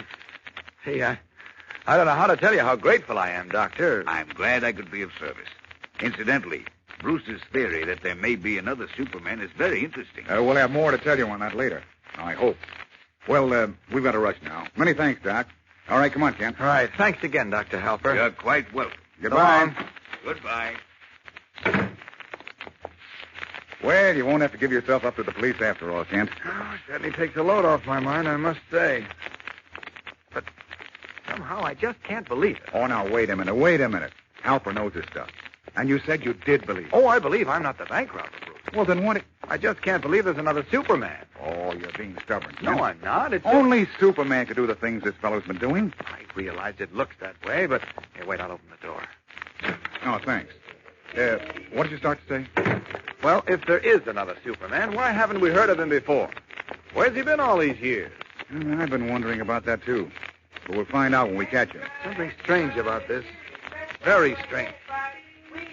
Bruce, did you hear that? Yes. Come on, I want to see that paper. Breaking into a run, Clark Kent and Bruce Wayne make for the newsboy who is shouting that the mysterious bank robber has been identified. Who is he? We'll return in a moment for the exciting climax of today's episode. But first, here again is your announcer. You know, gang, there are just as many girls who like to eat Kellogg's Pep for breakfast as there are fellows. And there are just as many girls collecting those swell comic buttons Pep is putting out, too. Why, I see dresses and jackets and caps sporting comic buttons all the time. And, you know, sometimes I suspect that it's pretty much a matter of pride with the fellas, not to let the girls get ahead of them. You see, in the first place, these comic buttons are mighty easy to look at. So all the gang wants to collect all 18 buttons in the series. Actual, true-to-life pictures of your favorite comic strip characters, done up in bright red and blue and black on a gleaming white background. Mighty snappy looking. Then there's the fun in swapping duplicates with your pals. Boy, that's something no fellow or girl wants to miss. And you don't have to, because these exciting comic buttons are easy to collect. You don't send in a single penny, not even a box top. And you can't buy them anywhere. All you do is to ask Mom to get you plenty of that super delicious whole wheat flake cereal, Kellogg's Pep. Inside every package, there's your exciting prize. So get your comic buttons, gang, from P.E.P. Pep, made by Kellogg's, the greatest name in cereals. Now, back to the adventures of Superman. As they left the Metropolis Hospital, Clark Kent and Bruce Wayne, who was really the famous Batman, heard a newsboy shouting that the mysterious bank robber had been identified. As we continue now, Kent has purchased a paper, and he and Wayne have moved away from the excited crowd around the newsboy. Who is it, Kent? Listen to this, Bruce. The mysterious bank robber who has been terrorizing communities in the vicinity of Metropolis by his superhuman feats of strength and his ability to fly has at last been identified by Inspector William Henderson of the Metropolis Police Department. Oh, never mind all that, Kent. Go on. All right, wait a minute. Let's see. Here. Early this morning, Henderson summoned reporters to his office and announced that he had just discovered evidence which identified the bank burglar. Henderson said that he was shocked to have to reveal that the thief is who, Kent? Is who? Superman. Speechless, Bruce Wayne snatches the paper from Clark Kent's hands and reads Inspector Henderson's startling statement again. A statement to the effect that newly discovered evidence has proven that the amazing bank robber is Superman, the Man of Steel. How can this be after what Dr. Halpert has just said? And what is this new evidence? Tomorrow's episode is tense and exciting, fellows and girls, so don't miss it. Tune in, same time, same station, for the adventures of Superman. Faster than a speeding bullet. More powerful than a locomotive. Able to leap tall buildings at a single bound. Look, up in the sky. It's a bird. It's a plane. It's Superman. Fellows and girls, be sure to follow the adventures of Superman. Brought to you every day, Monday through Friday, same time, same station, by the grand old Kellogg Company of Battle Creek. Superman is also a copyrighted feature appearing in Superman DC publications. Say, gang, get a load of this. Kellogg's Variety is back. That's the famous variety carton of 6 swell Kellogg cereals in 10 separate packages. Makes breakfast more fun than a picnic. With Kellogg's Variety on the table, you can choose among Kellogg's Rice Krispies, Pep, Corn Flakes, shredded wheat crumbles, and 40% bran flakes. Simply help yourself to your favorite. Each box holds a fresh, crisp, heaping portion. So ask Mom to get Kellogg's Variety right away. And be sure to be with us tomorrow for the thrilling adventures of Superman. This is the Mutual Broadcasting System. Kellogg's Pep, the super delicious cereal, presents the adventures of Superman. Faster than a speeding bullet. More powerful than a locomotive. Able to leap tall buildings at a single bound. Look, up in the sky. It's a bird. It's a plane. It's Superman. Yes, it's Superman, strange visitor from another planet, who came to Earth with powers and abilities far beyond those of mortal men. Superman, defender of law and order, champion of equal rights, valiant, courageous fighter against the forces of hate and prejudice. As we join him today, he and his friend Batman are faced with a very difficult problem. We'll get the details in a moment, but right now, let's hear from Dan McCullough. These wintry days, sunshine looks so doggone cheery and appetizing when it shows up at the breakfast table that, well, it seems like you can almost taste its warmth and goodness. And that's just about the same way you feel when you taste the sunny, golden toasted goodness of Kellogg's Pep. Yes, sir, that's a sunshine flavor, all right. And that's not all. Your regular dish of Pep for breakfast gives you your daily minimum need of sunshine vitamin D that helps build strong bones and teeth. That's one reason Mom wants you to eat Pep regularly, especially in the wintertime. And, of course, the more Kellogg's Pep your family eats, the more comic buttons you get for your collection. Because there's one of these exciting prizes in every package. And are they beauties? Pictures of your favorite funny paper characters done up in bright red and blue and black on a gleaming white background. Mighty snappy looking. And what's more, there are 18 different comic buttons in the series. So you get the fun of rounding out your whole collection. That's easy to do, too. Sure. You don't have to send in any money, not even a box stop. And you can't buy these comic buttons anywhere. They come only as prizes in packages of Kellogg's Pep. So plan to eat lots of P-E-P, Pep, made by Kellogg's of Battle Creek. Now, the adventures of Superman. Just as Clark Kent became convinced that it was not he in his role of Superman who had broken into several banks, ripped open steel vaults, and then donated the stolen money to charity, he was dealt a staggering blow. He and his friend Batman heard a newsboy shouting that the mysterious bank robber had been identified. Purchasing a paper, Kent read that Police Inspector Henderson had discovered evidence which proved that Superman was guilty. As we continue now, Kent and Batman, in his guise of Bruce Wayne, have hurried to the office of Inspector Henderson at Metropolis Police Headquarters. As we join them there, Henderson is speaking. I'm sorry, Kent, but I can't tell you what the evidence is yet. Why not? I'm getting one more opinion on it. I expect a report any minute, and then I'll issue a statement to the press. But according to the extras on the street, you're already convinced that Superman is the bank robber. That's right. But this is so incredible that I decided to have the evidence verified once more before I obtain warrants for his arrest. Arrest Superman? Why, you're out of your mind, Inspector. Now, hold on, Wayne. Superman a thief? Why, of all the ridiculous nonsense I ever heard. Boy, you ought to know it's impossible. Oh, yeah? Yeah. Why, Wait, Superman's done more to combat crime than any other man in the world. He's always been on the side of law and order. I know it. You know it. But you go on record as calling him a criminal, a bank robber. And I used to think you had brains. Now, you listen to me, Wayne. Wait a minute, you We've two. been friends for a long time, but you can't talk to me like that. Well, I'm sorry, Inspector. I know what a shock this is to you, but it was just as great a shock to me. Even with the proof in my hand, I had a hard time making myself believe that Superman had turned crooked. He didn't, Inspector. Of course he didn't. I say he did, and I've got the evidence to prove it. What do you mean? I'll produce it when I'm ready. Why can't you produce it now? I'll promise not to publish a word of it until you give me permission. I said I'll produce it when I'm ready, and not a moment before. And it won't do you any good to try to crowd me. That's the trouble with both of you. You think that... Come in. Oh, what is it, Burton? I've got the report from McCann, Inspector. Oh, good. That's what I've been waiting for. Let's have it. Yes, sir. Here it is. Is this the report on the evidence you mentioned, Inspector? Yeah. Let's see what he says. Oh, that's all, Burton. Yes, sir. Well? Now, take it easy, Wayne. Just as I thought. McCann backs us up. Who's McCann? Backs you up on what? Look, you fellows have been helpful to the police department on more than one occasion. I'm going to take you into my confidence on one condition. What's that? That you don't print a word of this before I release it to all the papers. I'd have them on my neck if you did. I promise. And you're to keep it under your hat, too, Wayne. Check. Okay. Take a look at this card first. All right. Let's see it. Uh-oh. Now, it says, a gift from the Lynnhaven National Bank with the compliments of a friend. Say, we saw this before, can't remember? Yes, at the War Orphans Relief Society. It came with a package of money stolen from the Lynnhaven Bank. Right. And there are 4 other cards like this in the same handwriting. Just the names of the banks are different. Yes, we know. They were received at various charity offices with the stolen money. Right.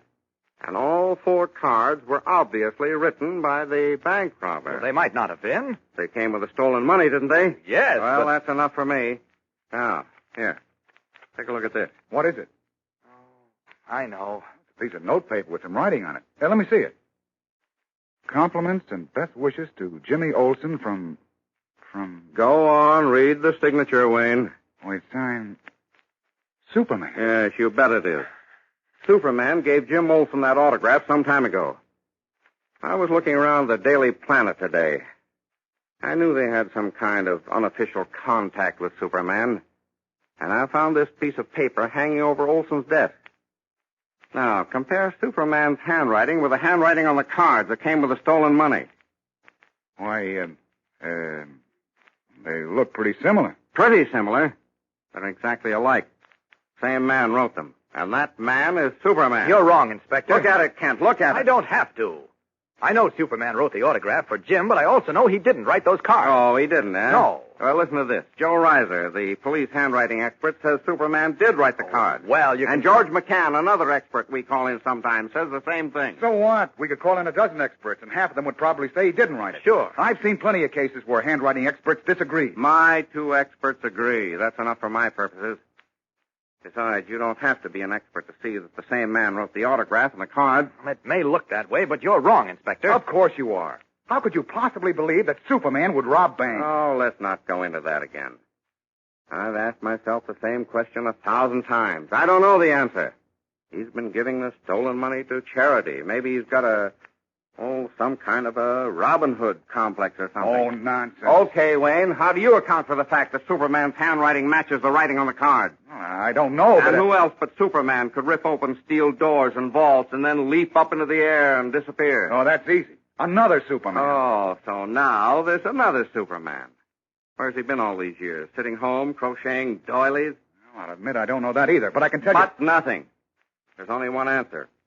And hard as it is to take, we've got to swallow it.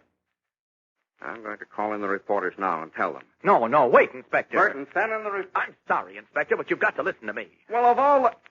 What do you mean, shutting off my intercom phone, Kent? I'm terribly sorry, but to throw you in the jug. Turn it on again. If you'll just listen I won't listen. This isn't the first time you've tried to tell me how to run the police department. I'm not trying to... I'm fed up, you hear me? Now turn on that intercom phone, or so help me... Inspector, please. You want to get the man who's really been robbing these banks, don't you? I intend to get him. Heaven knows I didn't have to be this way, but since It isn't. And if you'll just give me a little time, I'll prove it. You'll prove what? That Superman is not the thief. How are you going to prove it? Well, I've got a plan. But if you let this so-called handwriting evidence get out, my plan will be ruined. What plan? I can't tell you now, but if you'll just trust me, I'll bring you the guilty man. Sorry, Kent. From where I sit, I've got indisputable evidence that Superman is guilty. But I've got to proceed against him. I thought in this country a man was considered innocent until he was judged guilty by a jury of his peers. You seem to be proceeding just the other way. That's what I was going to say. I said that from where I sit, he's guilty, and it's my duty to arrest him. Oh. Then he'll get a fair trial. And how do you expect to arrest him? Yes. Do you know where he is? I'll admit it's going to be a job to find and arrest him, especially if he resists arrest. But I'll do the best I can. Now, if you'll take your hand off the intercom phone, Kent, I'll call in the reporter. Wait, Inspector. Now, wait a minute. I've got a bargain to offer you. I'm not buying any bargains. For the last time, I think Kent, you'll buy this one. Now, listen. If I don't produce the guilty man in 48 hours... I can't withhold the evidence that long. All right. Make it 24 hours. I'll either bring you the real thief then, or I'll produce Superman. Wait a minute, Kent. Do you know what you're saying? I know. Well, how about it, Inspector? How can you guarantee to produce Superman? I'm quite sure I can. I never let you down on anything I promised before, did I? No, but... Then trust me this one more time. What can you lose? Kent's right, Inspector. It'll take a lot longer than that for you to find Superman. If you find him. Well, I suppose I can wait 24 hours. Now you're talking. Thanks a lot. You won't regret this. I'd better not, Kent, or I'll have your hide. Listen, if I fail, you can have it, and Superman's. Come on, Bruce. So long, Inspector. Right, Kent. Be seeing you, Inspector. So long. Now, listen, Burton. Tell the reporters I won't have a statement on the evidence I mentioned 24 hours. Followed by the puzzled Bruce Wayne, Clark Kent hurries from Inspector Henderson's office. How does Kent intend to fulfill his promise to produce the mysterious bank thief within 24 hours? We'll return in a moment to find out. But first, here again is your announcer. You know, gang, it seems like there's no lack of something to talk about when any of you fellows and girls get together. And no lack of something to do. Because all the gang's collecting those exciting comic buttons from packages of Kellogg's Pep. And there's quite a business of trading duplicates, too. That's a swell way to add to your collection. Fact is, it seems like you might feel kind of out of things if you're not collecting comic buttons. But you feel mighty proud when you can strut around with your whole collection pinned on your jacket or your dress or cap. They look so doggone smart. Bright comic strip colors, the pictures of your funny paper favorites done up in true-to-life style, and showing up like anything against the gleaming white enamel background. And you know, the best part is, these comic buttons are so easy to get. You don't have to send in a single penny, not even a box top. Fact is, you can't buy them anywhere. All you do is to ask Mom to stock up with plenty of that super delicious whole wheat flake cereal, Kellogg's Pep. Then you look inside every package for your exclusive prize. Remember to ask Mom for P-E-P, Pep, made by Kellogg's, the greatest name in cereals. Now, back to the adventures of Superman. Hurrying from police headquarters, Clark Kent and Bruce Wayne, who in reality is the famous Batman, hailed a taxi.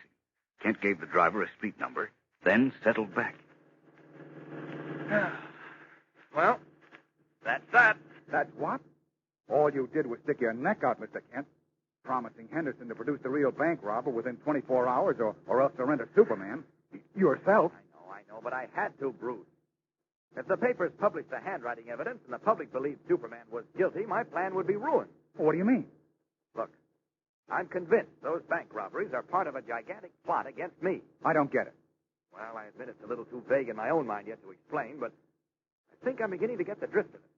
And if my plan works, we'll catch our man tonight. Well, tell me how.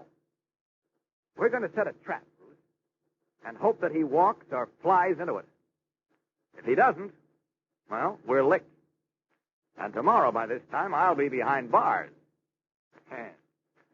And Superman's career will be over. Grimly, Clark Kent reminds Bruce Wayne of the bargain he made with Inspector Henderson. Prove that he, Superman, is not guilty of the bank robberies, or else surrender himself to the police. Will his desperate last-minute plan succeed? And will it reveal that there is another human being possessed of superhuman powers? There are thrills and a big surprise in tomorrow's exciting episode, fellows and girls, so don't miss it. Tune in, same time, same station, for the adventures of Superman. Faster than a speeding bullet. More powerful than a locomotive. Able to leap tall buildings at a single bound. Look, up in the sky. It's a bird. It's a plane. It's Superman. Fellows and girls, be sure to follow the adventures of Superman. Brought to you every day, Monday through Friday, same time, same station, by the grand old Kellogg Company of Battle Creek. Superman is also a copyrighted feature appearing in Superman DC publications. Say, gang, you'll get a bang out of this. Kellogg's Variety is back. That's the grand 10-package assortment of 6 swell Kellogg cereals. Makes breakfast more fun than a picnic. Makes it easy for Mom, too. No dishes to wash. Thanks to the new Kell Bowl Pack. You can eat right out of it. What's more, these generous packages are great for lunch boxes and outings. So ask Mom to hurry and get Kellogg's Variety at the grocer's her very first chance. And be sure to be with us tomorrow for the thrilling adventures of Superman. This is the Mutual Broadcasting System. Kellogg's Pep, the super delicious cereal, presents The Adventures of Superman. Faster than a speeding bullet. More powerful than a locomotive. Able to leap tall buildings at a single bound. Look, up in the sky. It's a bird. It's a plane. It's Superman. Yes, it's Superman, strange visitor from another planet who came to Earth with powers and abilities far beyond those of mortal men. Superman, defender of law and order, champion of equal rights, valiant, courageous fighter against the forces of hate and prejudice. Today, only a short time remains for him to solve the mystery of the chain of bank robberies. We'll join him in a moment. But right now, a young fellow named Rusty has a problem on his mind, and he's asking his pal Dan McCullough for advice. Say, Dan, maybe you can tell me what we ought to do. I'll be glad to help you if I can, Rusty. Well, it's kind of a problem in our club. Everybody wants to be president at the same time. You can't run a club that way. I know. We want to be fair and give all the kids a chance, so we have a different president each month.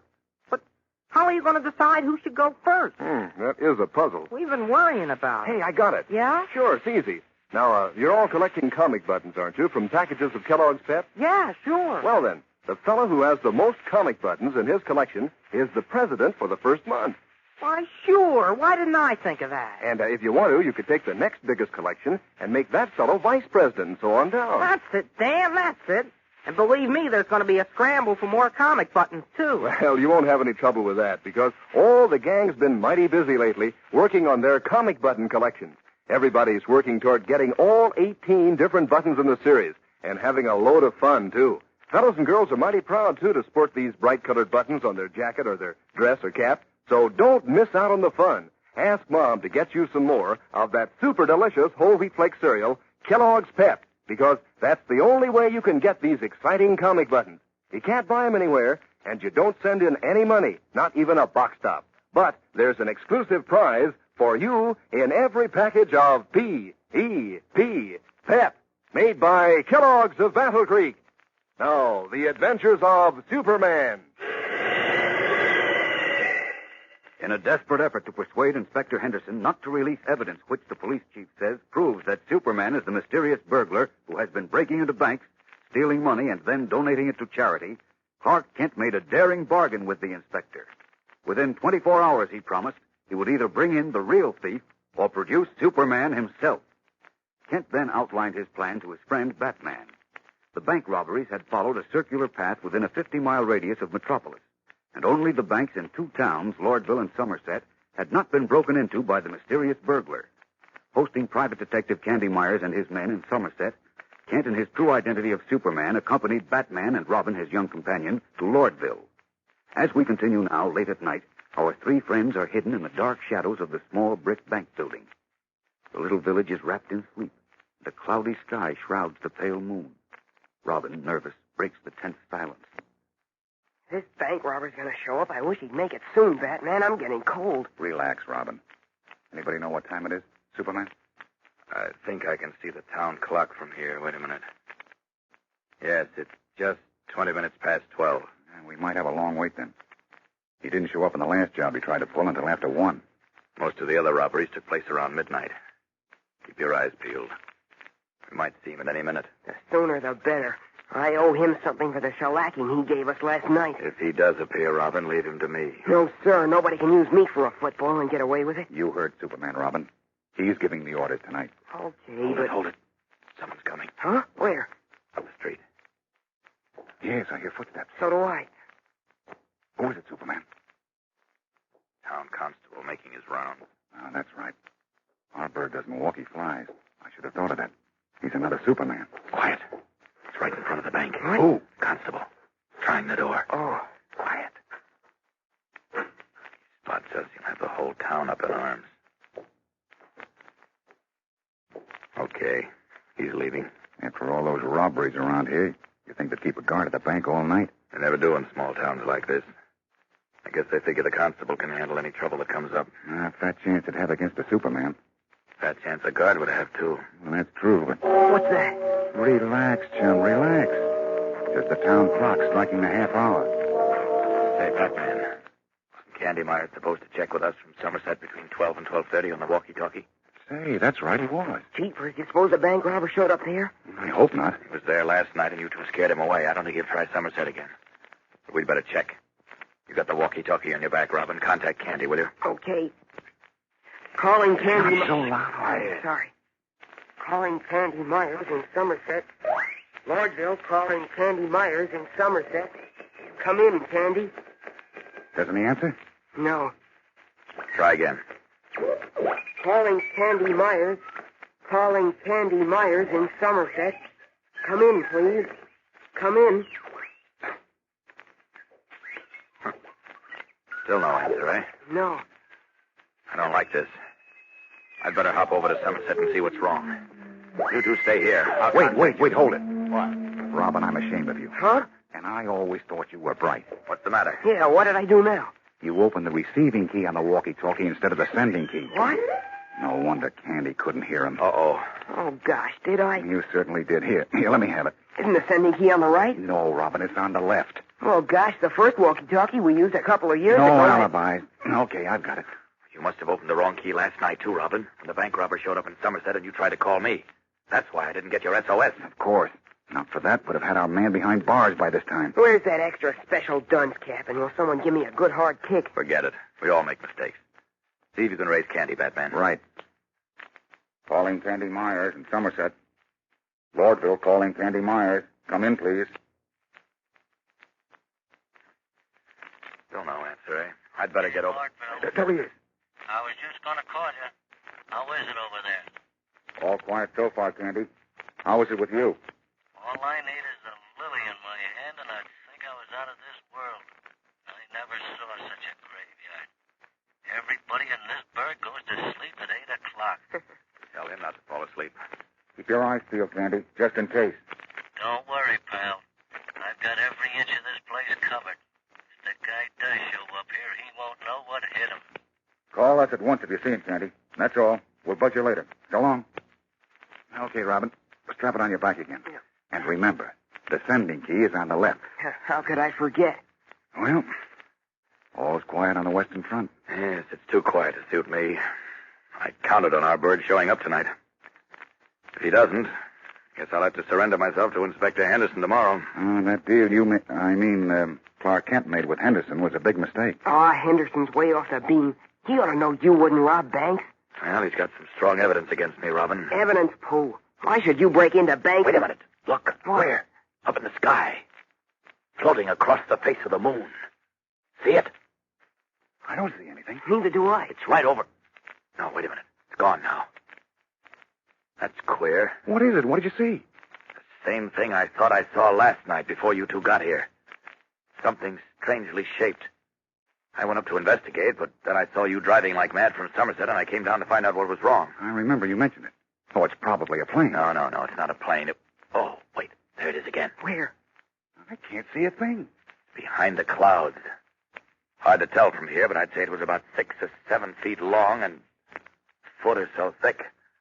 About the size of a big man. What? Say, maybe it's the bank robber. The other Superman. Jeepers. I don't know. It's quite high up and hard to see. But when it comes out from behind the clouds again, I think I'll shoot up there. How about taking me along? No, sir. If it is another Superman, I'll want both my arms free. Oh, now. It's coming out. Okay, here I go. Good luck, Superman. Yeah, good luck. Up and away! Leaping from the dark street, the Man of Steel rockets off into the cloudy heavens, leaving Batman and Robin staring after him anxiously. What has Superman seen? We'll return in a moment for the exciting climax of today's episode. But first, here again is your announcer. You know, gang, it's pretty swell that you don't have to spend any of your allowance to get those thrilling comic buttons Kellogg's Pep is putting out. Why, you don't even have to send in a box stop. You just open a package of that super delicious whole wheat flake cereal, and there's your exclusive prize. And what a honey. Maybe it'll be a true-to-life picture of Uncle Walt of Gasoline Alley, or Skeezix, or Harold Teen, or maybe even Superman himself, done up in full comic strip colors, too. Bright red and blue and black on a gleaming white background so they really show up. And you feel mighty proud when you wear your collection pinned on your jacket or your dress or cap. And you get a real kick out of comparing notes with the rest of the gang to see how many everybody's collected. Even more fun in swapping duplicates, too. So don't you miss out. Ask Mom to get you plenty of Kellogg's Pep, because that's the only way you can get these comic buttons. You can't buy them anywhere. They come only in packages of P-E-P, Pep, made by Kellogg's, the greatest name in cereal. Now, back to the adventures of Superman. Sighting a strange, swiftly moving object in the cloudy night sky high above the village of Lordville, Superman streaked away to investigate it. He has been gone for some time now. Down the deserted street in front of the village bank, Batman is beginning to worry. Strange he isn't back yet, Robin. Give him a chance. I hope he didn't run into any trouble. He can take care of himself. I know, but What? suppose it is the other Superman up there. Our man will wrap him up like a bundle of dirty wash. Maybe. What do you mean, maybe? Superman is the strongest guy in the world. You've forgotten the steel doors that were ripped off their hinges, and the iron bars that were twisted like pretzels. He may be just as strong as Superman, perhaps even stronger. Yeah, I guess he could be at that. Oh, jeepers, now you've got me worried. How long has it been since Superman left? Oh, about 10 or 15 minutes. Oh, it's longer than that, Robin. We talked to Candy Myers at 12:30. Superman spotted that thing in the sky just a minute or two after we signed off with Candy. What time is it now? Search me. I left my watch back in the house. And I broke mine last night. Well, I should say it's about 1 o'clock. Good Lord. Wait. Oh, that means he's gone almost half an hour. Oh, golly, what do you think has happened up there? I don't have to think. I know. What? It's just as I suspected all along. There is another Superman. And right now, Robin, both of them are up there battling. Wouldn't we see them or hear them? Oh, they may be miles up. Oh, Robin, I'm afraid this is the payoff. Don't worry. If it is, our man will win. I hope you're right. Only I'd feel a lot better if... What was that? I don't know. Duck back in the shadow of the building. Maybe it's Superman. We'll know in a second. He's coming toward the bank. A few more steps and we'll be under that street lamp. Don't move, Robin. Batman, look. It's Superman. Hold it, Robin. But... It's the wrong one. He's wearing a mask. A bank robber. Yes. And you know what that means? Our man didn't win. Our Superman lost. Step by step, the tall, broad-shouldered masked figure, wearing the familiar blue costume and red cape with a large S emblazoned on his chest, approaches the bank building where Batman and Robin crouch in the shadows, stunned at the realization that the Superman they have always known and admired has at last met his match. Or has he?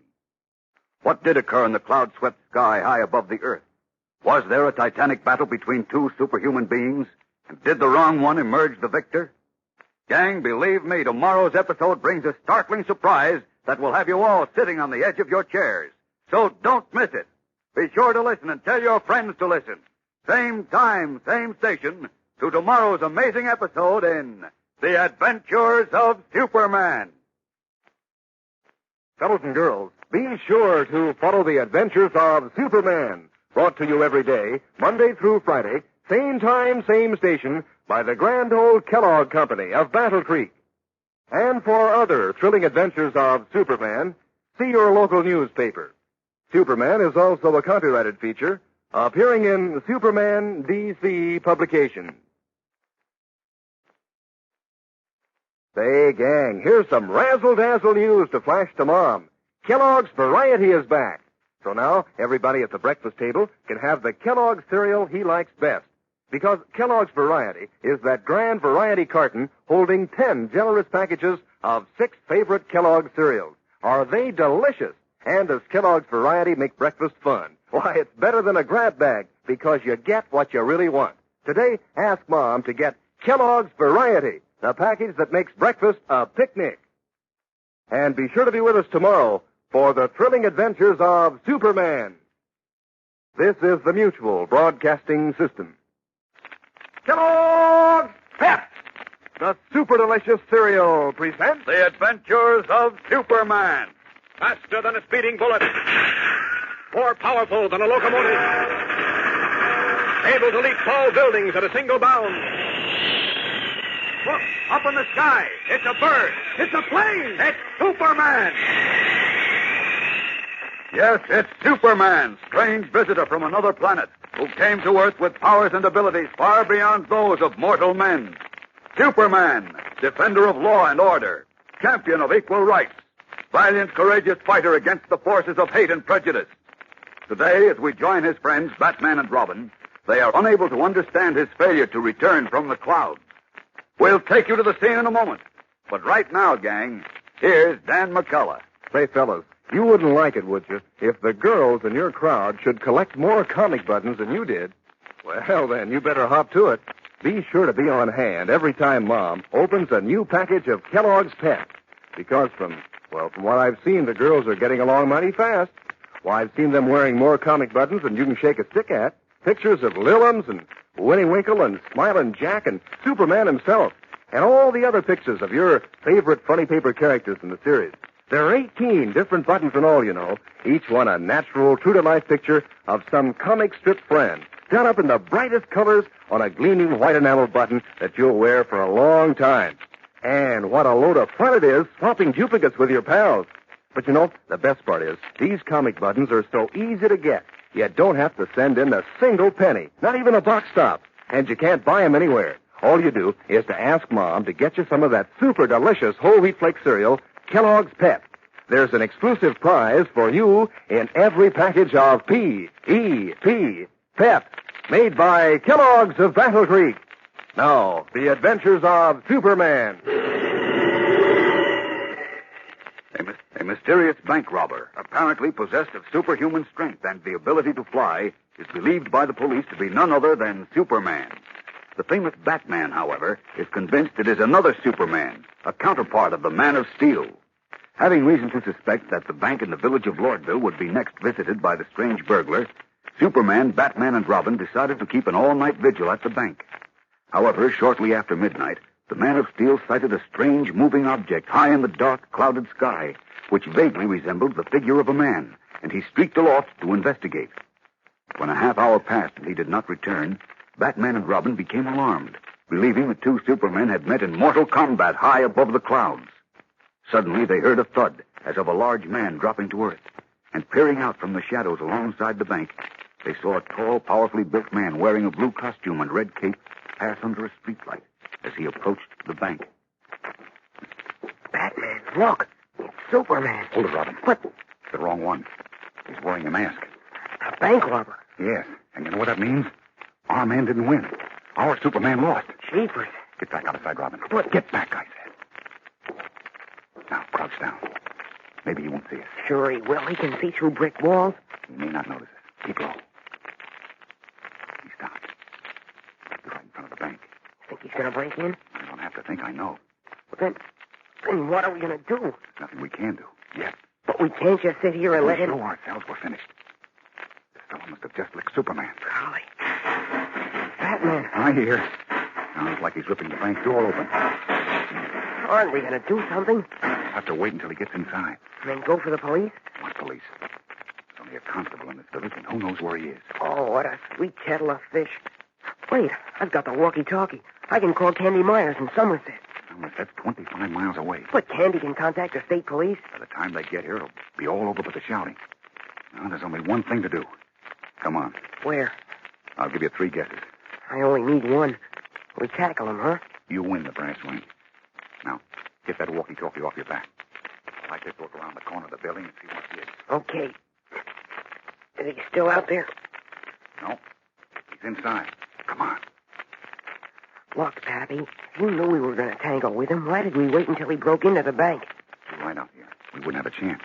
But inside, where it starts. I get it. Hold it. Shapers. Look what he did to this door. Solid steel, 6 inches thick. And he lifted off its hinges like it was cardboard. We're not making a mistake tangling with him, are we? I wouldn't be a bit surprised. Ready? Anytime you are. Let's go then. Make like a mouse. And watch it. Don't trip over anything.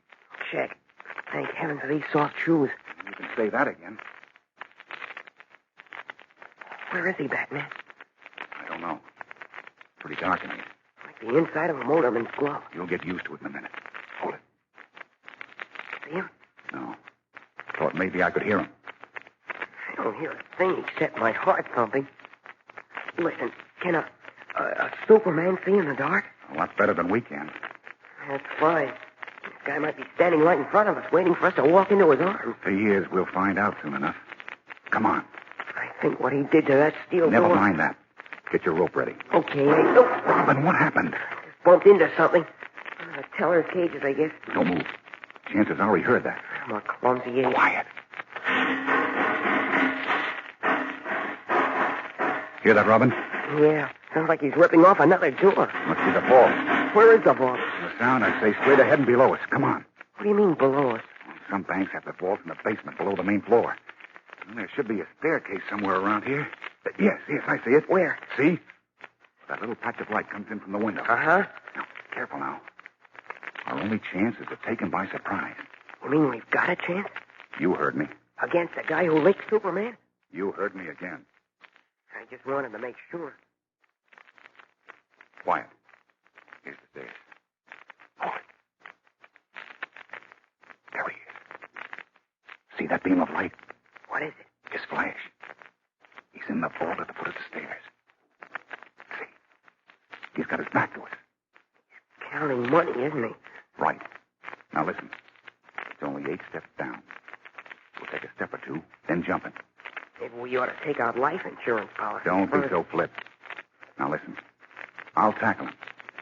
You get your rope around his legs. You want me to brand him, too? Leave that for Inspector Henderson.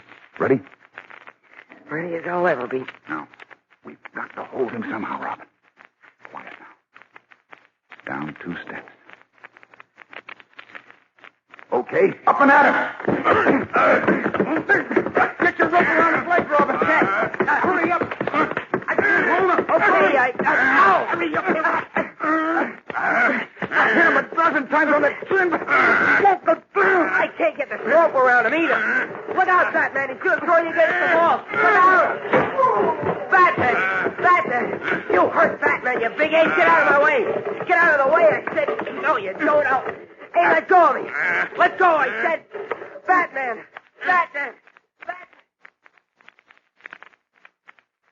Oh, Batman. Batman. Wake up, Batman. Wake up. Batman. Oh, what? Snap out of it. Come on now.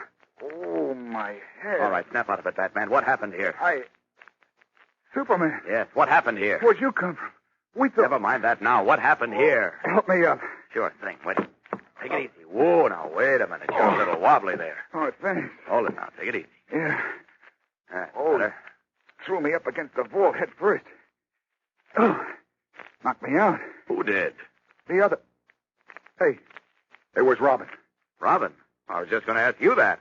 Who turned the lights on down here? I did. Robin, where are you? He's not here. Nobody's in the bank. Except you and me. Great Hubert. Then he got away and he took Robin with him. We'll return in a moment for the surprising climax of today's episode. But first, here again is your announcer. Say, gang, did you know that sunshine, bright, cheery, heartwarming sunshine, helps you grow up with strong bones and sturdy teeth? Yes, sir. Old Man Sun makes vitamin D for you, just like the vitamin D that you get in that sunny breakfast cereal, Kellogg's Pep. That's one reason Pep is such an especially good cereal to eat in wintertime, when the sun's not so powerful. Your mom knows that, sure. Why, your regular serving of Kellogg's Pep gives you your daily minimum need of vitamin D, and twice as much vitamin B1 and energy vitamin as whole wheat. And you know for yourself how doggone sunny and swell Pep tastes. And, of course, you also know that's how you get those exciting comic buttons all the gang's collecting. The bright-colored pictures of your favorite comic strip characters, like Moon Mullinson, Orphan Annie, and Superman himself. Each one in the series is a real humdinger. Yes, it's mighty exciting to see which prize is inside every time Mom opens a new package of Pep. And it's even more fun to trade duplicates with your pals. So remind Mom to get you some more Pep tomorrow, because that's the only way you can get these thrilling comic buttons. You don't send in any money, not even a box top, and you can't buy them anywhere. Just look for your exclusive prize in every package of P.E.P. Pep, made by Kellogg's, the greatest name in cereals. Now, back to the adventures of Superman.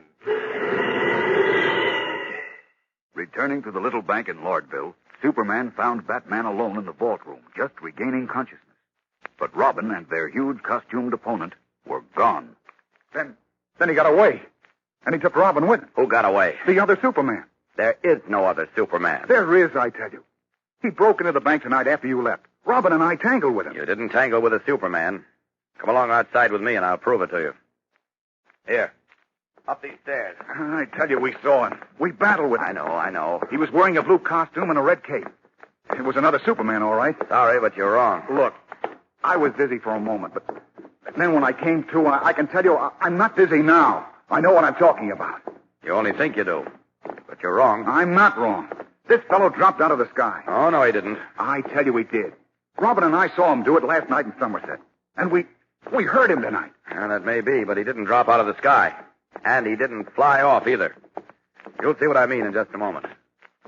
Here, right outside here. There. Take a look at that, Batman. Good Lord, what is it? What does it look like? Well, it's a basket. Could be the gondola, the dirigible, or a... Dirigible is right. A miniature dirigible. Look, here's the gas bag. I deflated it before I brought it down. What? You mean that's what you saw up in the sky? That's right. The bag and gondola are cleverly camouflaged. That's why I had difficulty spotting it. Take a look at this motor-driven winch and this long rope ladder.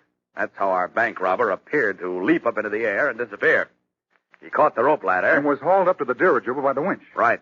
But where's the pilot? Well, he must have seen me coming for him because he bailed out before I could reach him. I saw his chute start to open, so I went after the dirigible, figuring to pick the pilot up later. But his parachute failed, and he crashed on a mountainside before I could save him. So, there isn't another Superman. No. Then who was the fellow we mixed with? Well, I don't know, but right now that's not important. We seem to have forgotten something. Robin. Oh, Lord, he's got him. That big bruiser's got him. Now, take it easy. Take it easy. Do you know what that kid means to me? He's everything. And now he's gone, and I may never see him alive again. Never. Stunned by the sudden realization that Robin has little or no chance of survival in the hands of the mysterious creature who affects the costume of Superman and can seemingly rip steel doors from their hinges with his bare hands, Batman is grief-stricken. But unknown to him, Robin was not carried away by the false Superman. In fact, at this very moment, the courageous youngster is trailing the massive red-caped giant through the woods in the hope of being led to his hideout. In Monday's episode, gang, every moment is exciting as the greatest manhunt in history is launched. Who is the false Superman? Will Robin find out? No matter what happens, don't miss Monday's thrilling episode. Tune in and follow The Adventures of Superman. Fellows and girls, be sure to follow The Adventures of Superman. Brought to you every day, Monday through Friday, same time, same station, by the grand old Kellogg Company of Battle Creek.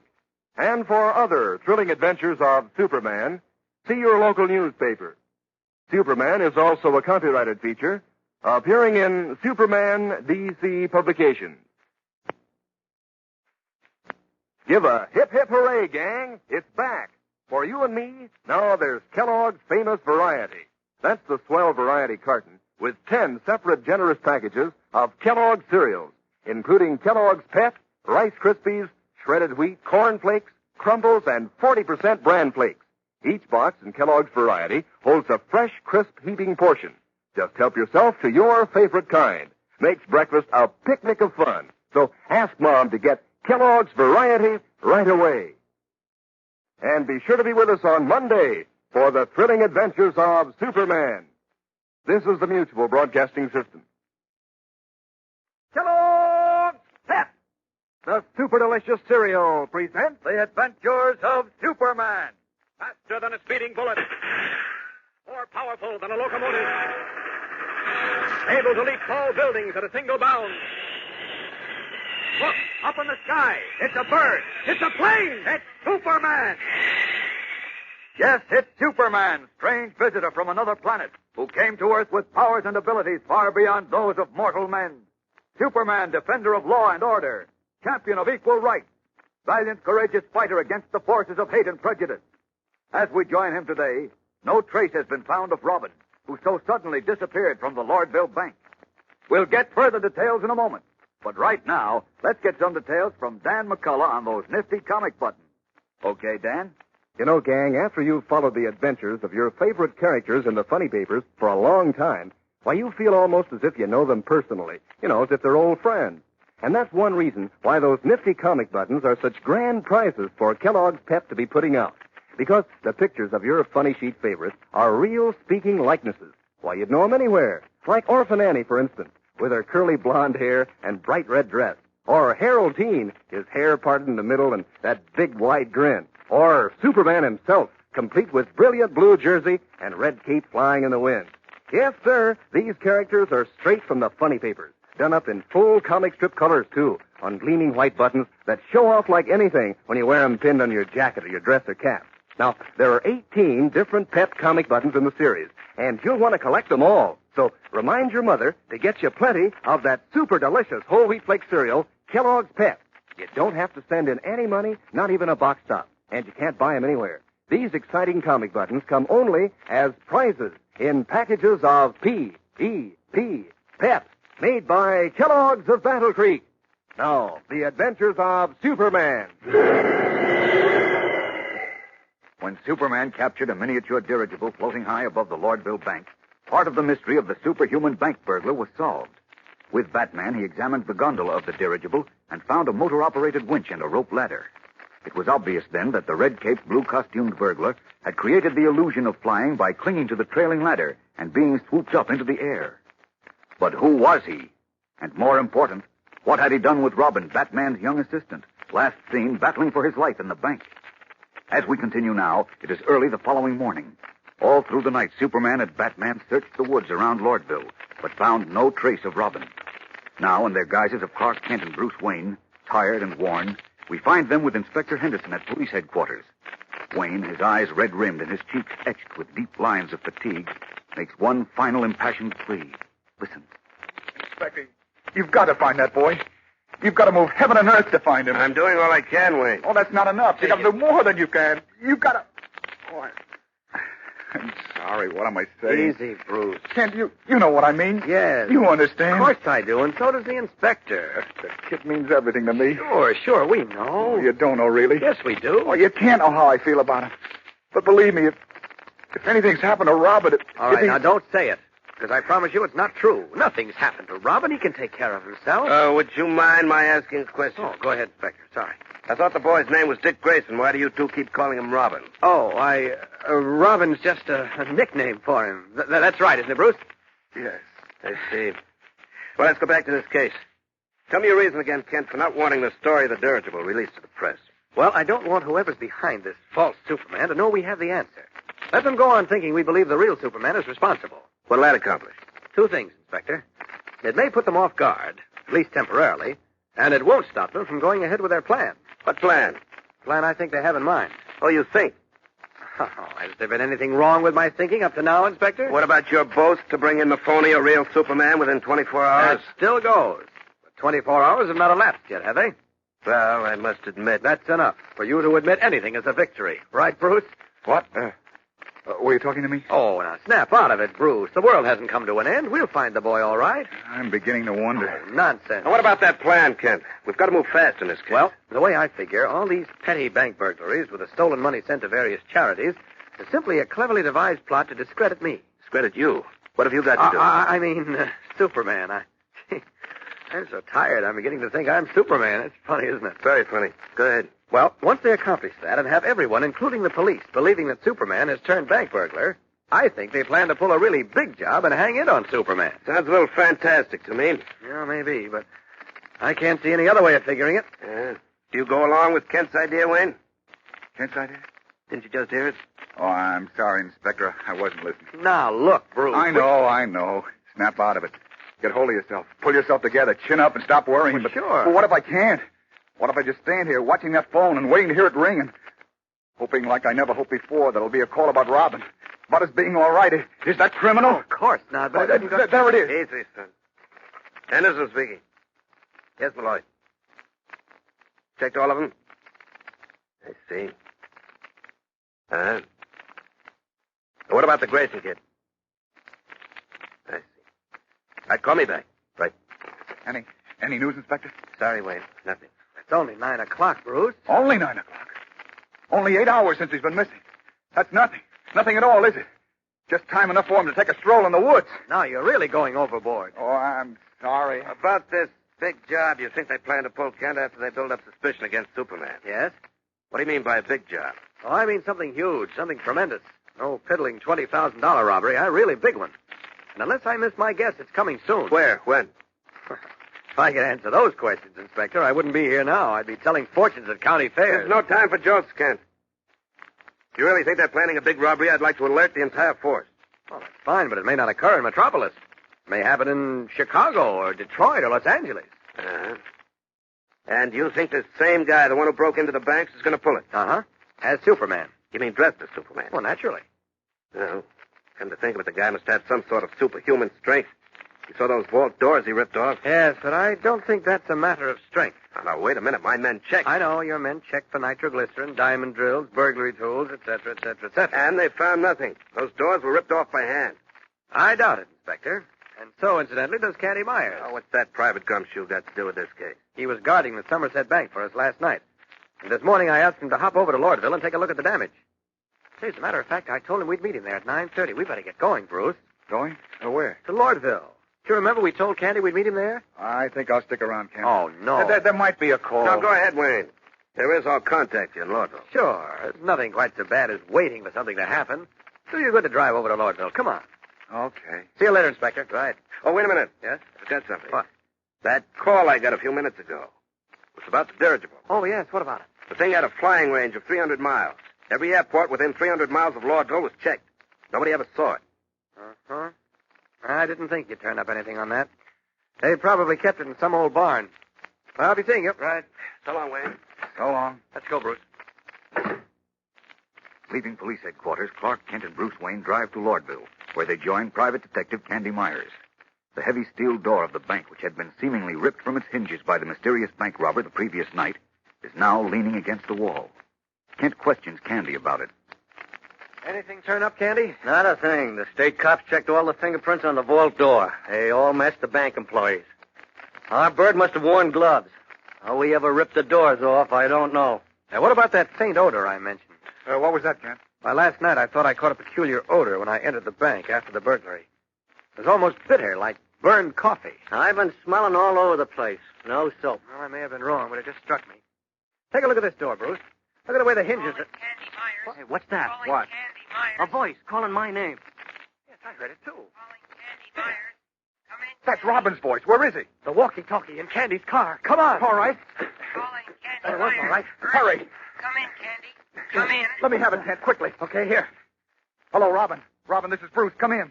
Oh, boy, am I glad to hear your voice. Where are you? I trailed the big guy here, the other Superman. What? I said Never mind that. Where are you? I'm about... Oh, I think they spotted me again. I trailed the guy to their hideout, and they saw me. I got away, but they're looking for me now. Robin, in the name of heaven, where are you? About a mile south of Highway 17A. I can hear them coming through the grass. What town are you near, Robin? Right above the town of...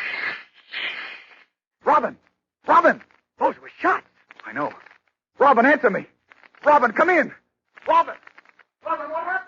Frantically, Bruce Wayne, alias Batman, yells into the receiver of his walkie-talkie in a vain effort to again raise Robin. What were the shots that knifed through the sensitive instrument? Do they mean what Batman thinks they do? We'll return in a moment to find out. But first, here again is your announcer.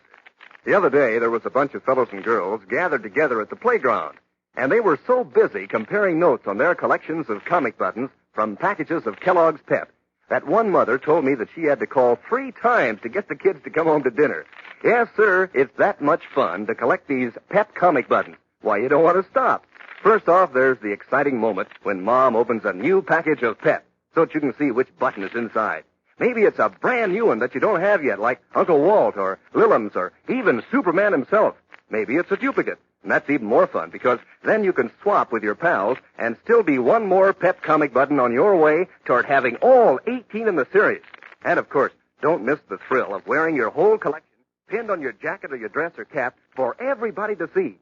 But, you know, the best part is these Pep comic buttons are so easy to get. You don't send in a single penny, not even a box top, and you can't buy them anywhere. All you do is to make sure Mom keeps you supplied with plenty of that super delicious whole wheat flake cereal, Kellogg's Pep. Just look inside the package for your exclusive prize. Remember, that's P-E-P, Pep, made by Kellogg's, the greatest name in cereals. Now, back to the adventures of Superman. As we continue now, Clark Kent in his role of Superman, carrying Batman as extra cargo, is streaking above Highway 17A. For almost an hour, they have been searching south of the cement road in the vain hope of locating Robin. But by now, Batman has given up. Oh, it's useless, Superman. We'll never find him. We've been over this ground a dozen times. I'm not looking for Robin anymore. I'm looking for some sign of activity in the tall grass down there. Robin mentioned something about someone sneaking through the grass, didn't he? Yes, but I... Look at that. What is it? Down. I don't see anything. Look. In the grass. Oh, it's a walkie-talkie. Hey, it's Robin. But... Oh, what are these holes in it? Do you think that... Yes, Wayne. They're bullet holes. Quietly, Superman identifies the 5 or 6 holes in the small radio instrument. There is no need for further explanation. Almost tenderly, Batman's fingers caress the box as his eyes grow moist and something catches in his throat. To him, this looks like the end of the trail. But is it? Gang, take my word for it. Tomorrow's episode goes at a mile-a-minute pace, so don't miss it. Tune in, same time, same station, and follow the adventures of Superman. Faster than a speeding bullet. More powerful than a locomotive. Able to leap tall buildings at a single bound. Look, up in the sky. It's a bird. It's a plane. It's Superman. Say, gang, this is Boy Scout Week, a time to think of the good things Boy Scouts are doing these days. For example, they're helping scouts overseas reorganize their troops, and they're helping on community projects here at home. They're working hard in peace as they did in war, our Boy Scouts of America. And also, fellows and girls, be sure to follow the adventures of Superman, brought to you every day, Monday through Friday, same time, same station, by the grand old Kellogg Company of Battle Creek. And for other thrilling adventures of Superman, see your local newspaper. Superman is also a copyrighted feature appearing in Superman DC publication. Say there, gang, have you heard? Kellogg's Variety is back. That's the grand 10-package assortment of 6 famous Kellogg cereals that makes breakfast so much fun. Why, it's like eating in a restaurant where you can choose from a whole list of your favorite cereals, each one in your own private package. And Mom's sure to be glad Kellogg's Variety is back. Show her how you can eat right out of the swell new Kell Bowl Pack. She'll like not having to wash dishes. So ask her to hurry and get Kellogg's Variety right away. And be sure to be with us tomorrow for the thrilling adventures of Superman. This is the Mutual Broadcasting System. Kellogg's Pep! the Super Delicious cereal presents The Adventures of Superman. Faster than a speeding bullet. More powerful than a locomotive. Able to leap tall buildings at a single bound. Look, up in the sky. It's a bird. It's a plane. It's Superman. Yes, it's Superman, strange visitor from another planet, who came to Earth with powers and abilities far beyond those of mortal men. Superman, defender of law and order, champion of equal rights, valiant, courageous fighter against the forces of hate and prejudice. Today, the Man of Steel and Batman have found the bullet-ridden walkie-talkie belonging to Robin, but no clue to the whereabouts of Robin himself. We'll join them in a moment, but right now, here is Dan McCullough. You know, I can't seem to figure out who's getting the most fun out of collecting comic buttons from packages of Kellogg's Pep, the fellows or the girls. I see the fellows busy as anything over at the playground, comparing notes on how many they've collected and swapping duplicates. Then, down the block, I see a bunch of girls owing and eyeing over each other's collection and swapping duplicates. And I see a lot of girls' dresses and boys' caps and girls' jackets and boys' jackets sporting lots of these bright-colored comic buttons. So, you know, I've just about decided that both fellows and girls get a great kick out of collecting Pep comic buttons nowadays. And no wonder. Why, there's the doggone smart-looking, real, true-to-life pictures of such favorite comic strip characters as Periwinkle and Lillums and Superman himself. What's more, they're easy to get. You don't send in any money, not even a box stop, and you can't buy them anywhere. All you do is to make sure Mom gets plenty of that super delicious whole wheat flake cereal, Kellogg's Pep. Inside every package, there's your exclusive prize. So get your comic buttons, gang, from P.E.P. Pep, made by Kellogg's of Battle Creek. Now, back to the adventures of Superman. Although Superman now knows that the mysterious bank robber who wears a costume similar to his own and is apparently possessed of amazing strength is not another superhuman creature, but only an impersonator of the Man of Steel, his problem is far from over, because Robin, young companion of the famous Batman, has disappeared. In the village of Lordville, where Robin was last seen during a fight with the mysterious burglar, Superman and Batman received a message from the boy on a walkie-talkie radio. Robin said he had trailed the bank robber to a hideout and had then been discovered and pursued. He only had time to say that he was somewhere south of State Highway 17A when a fusillade of shots was heard, and the radio went dead. Carrying Batman, Superman scoured the countryside in the vicinity of the highway and finally discovered Robin's walkie-talkie in the deep grass of a deserted field. The portable radio was riddled with bullet holes.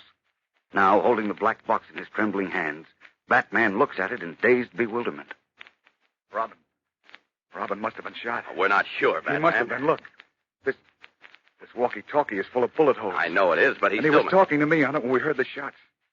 He said they were coming after him, and they shot him. And Easy. He's dead. Robin's dead. Now, don't jump to conclusions. He is, I tell you. They had him trapped, and then they shot him. Listen to me, Batman. Listen to me, please. Oh, the boy. He's dead. Robin is dead. You've got to listen. Robin may be all right. How could he be? You heard the shots yourself.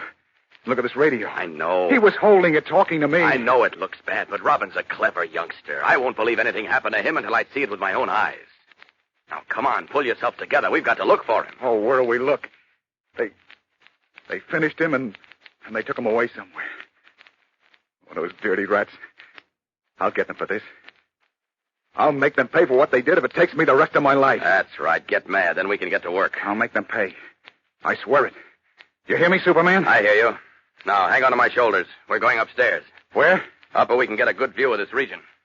Are you ready? Go ahead. Okay, here we go, then. Up! Up!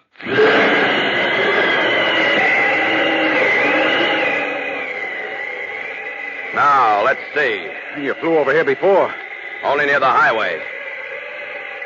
No, it's all open country to the north and east. Just farms and a few villages. Well, a gang of murderers wouldn't hold up in a small village. That'd attract too much attention. Right. Of course, they might take over a farm, but that'd be pretty risky, too. No, same kind of country to the west. Hey, wait. What? That patch of woods to the south. It's pretty small to hide in. Looks smaller than it really is from up here. Let's have a look at that. Away! See anything down there? Not yet. No, I didn't think you would. My hunch is they made for a big city. Maybe Metropolis. Well, I'll be... Look, Batman. What? Where? Almost straight down. And a little to your right. See? No, there are too many trees in the way. Get ready for the shock of your life. Hang on now. Here we go. Down. What the... Robin! Batman! Well, I see you two know each other. And Superman. Listen, what happened to you up in the sky last night? Never mind that. Are you all right? Oh, I'm a little hungry, and I got a few ant bites in the cave where I was hiding. But apart from that, I'm ticking on all cylinders. Oh, thank heaven. But listen, we've got to go after the other Superman. He and his gang are up to something. There isn't any other Superman, Robin. That's what you think. It was all done with mirrors, or let's say with a miniature dirigible and a long rope ladder. Huh? Hey, wait a minute. So that's why the big ox walked all the way here.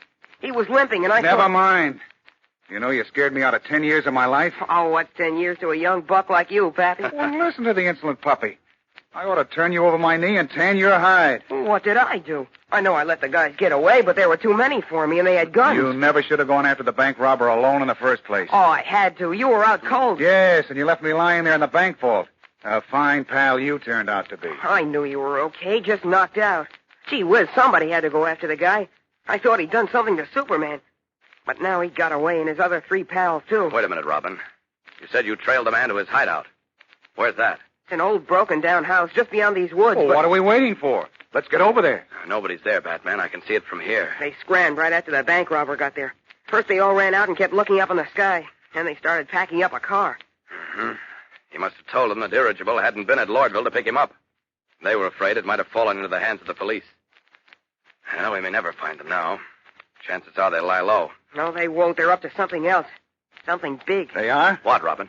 I don't know what, but it adds up to $50 million. $50 million? That's what I heard one of them say. A fat party with a fancy vest and spats. We're going ahead anyhow, he said. That was when they were packing up their car. There's $50 million waiting for us, he said, and we're going to get it tonight. Tonight? What else, Robin? That's all. They spotted me right after that and chased me. Oh? I got away from them. That's when I called Candy Myers on the walkie-talkie. Uh-huh.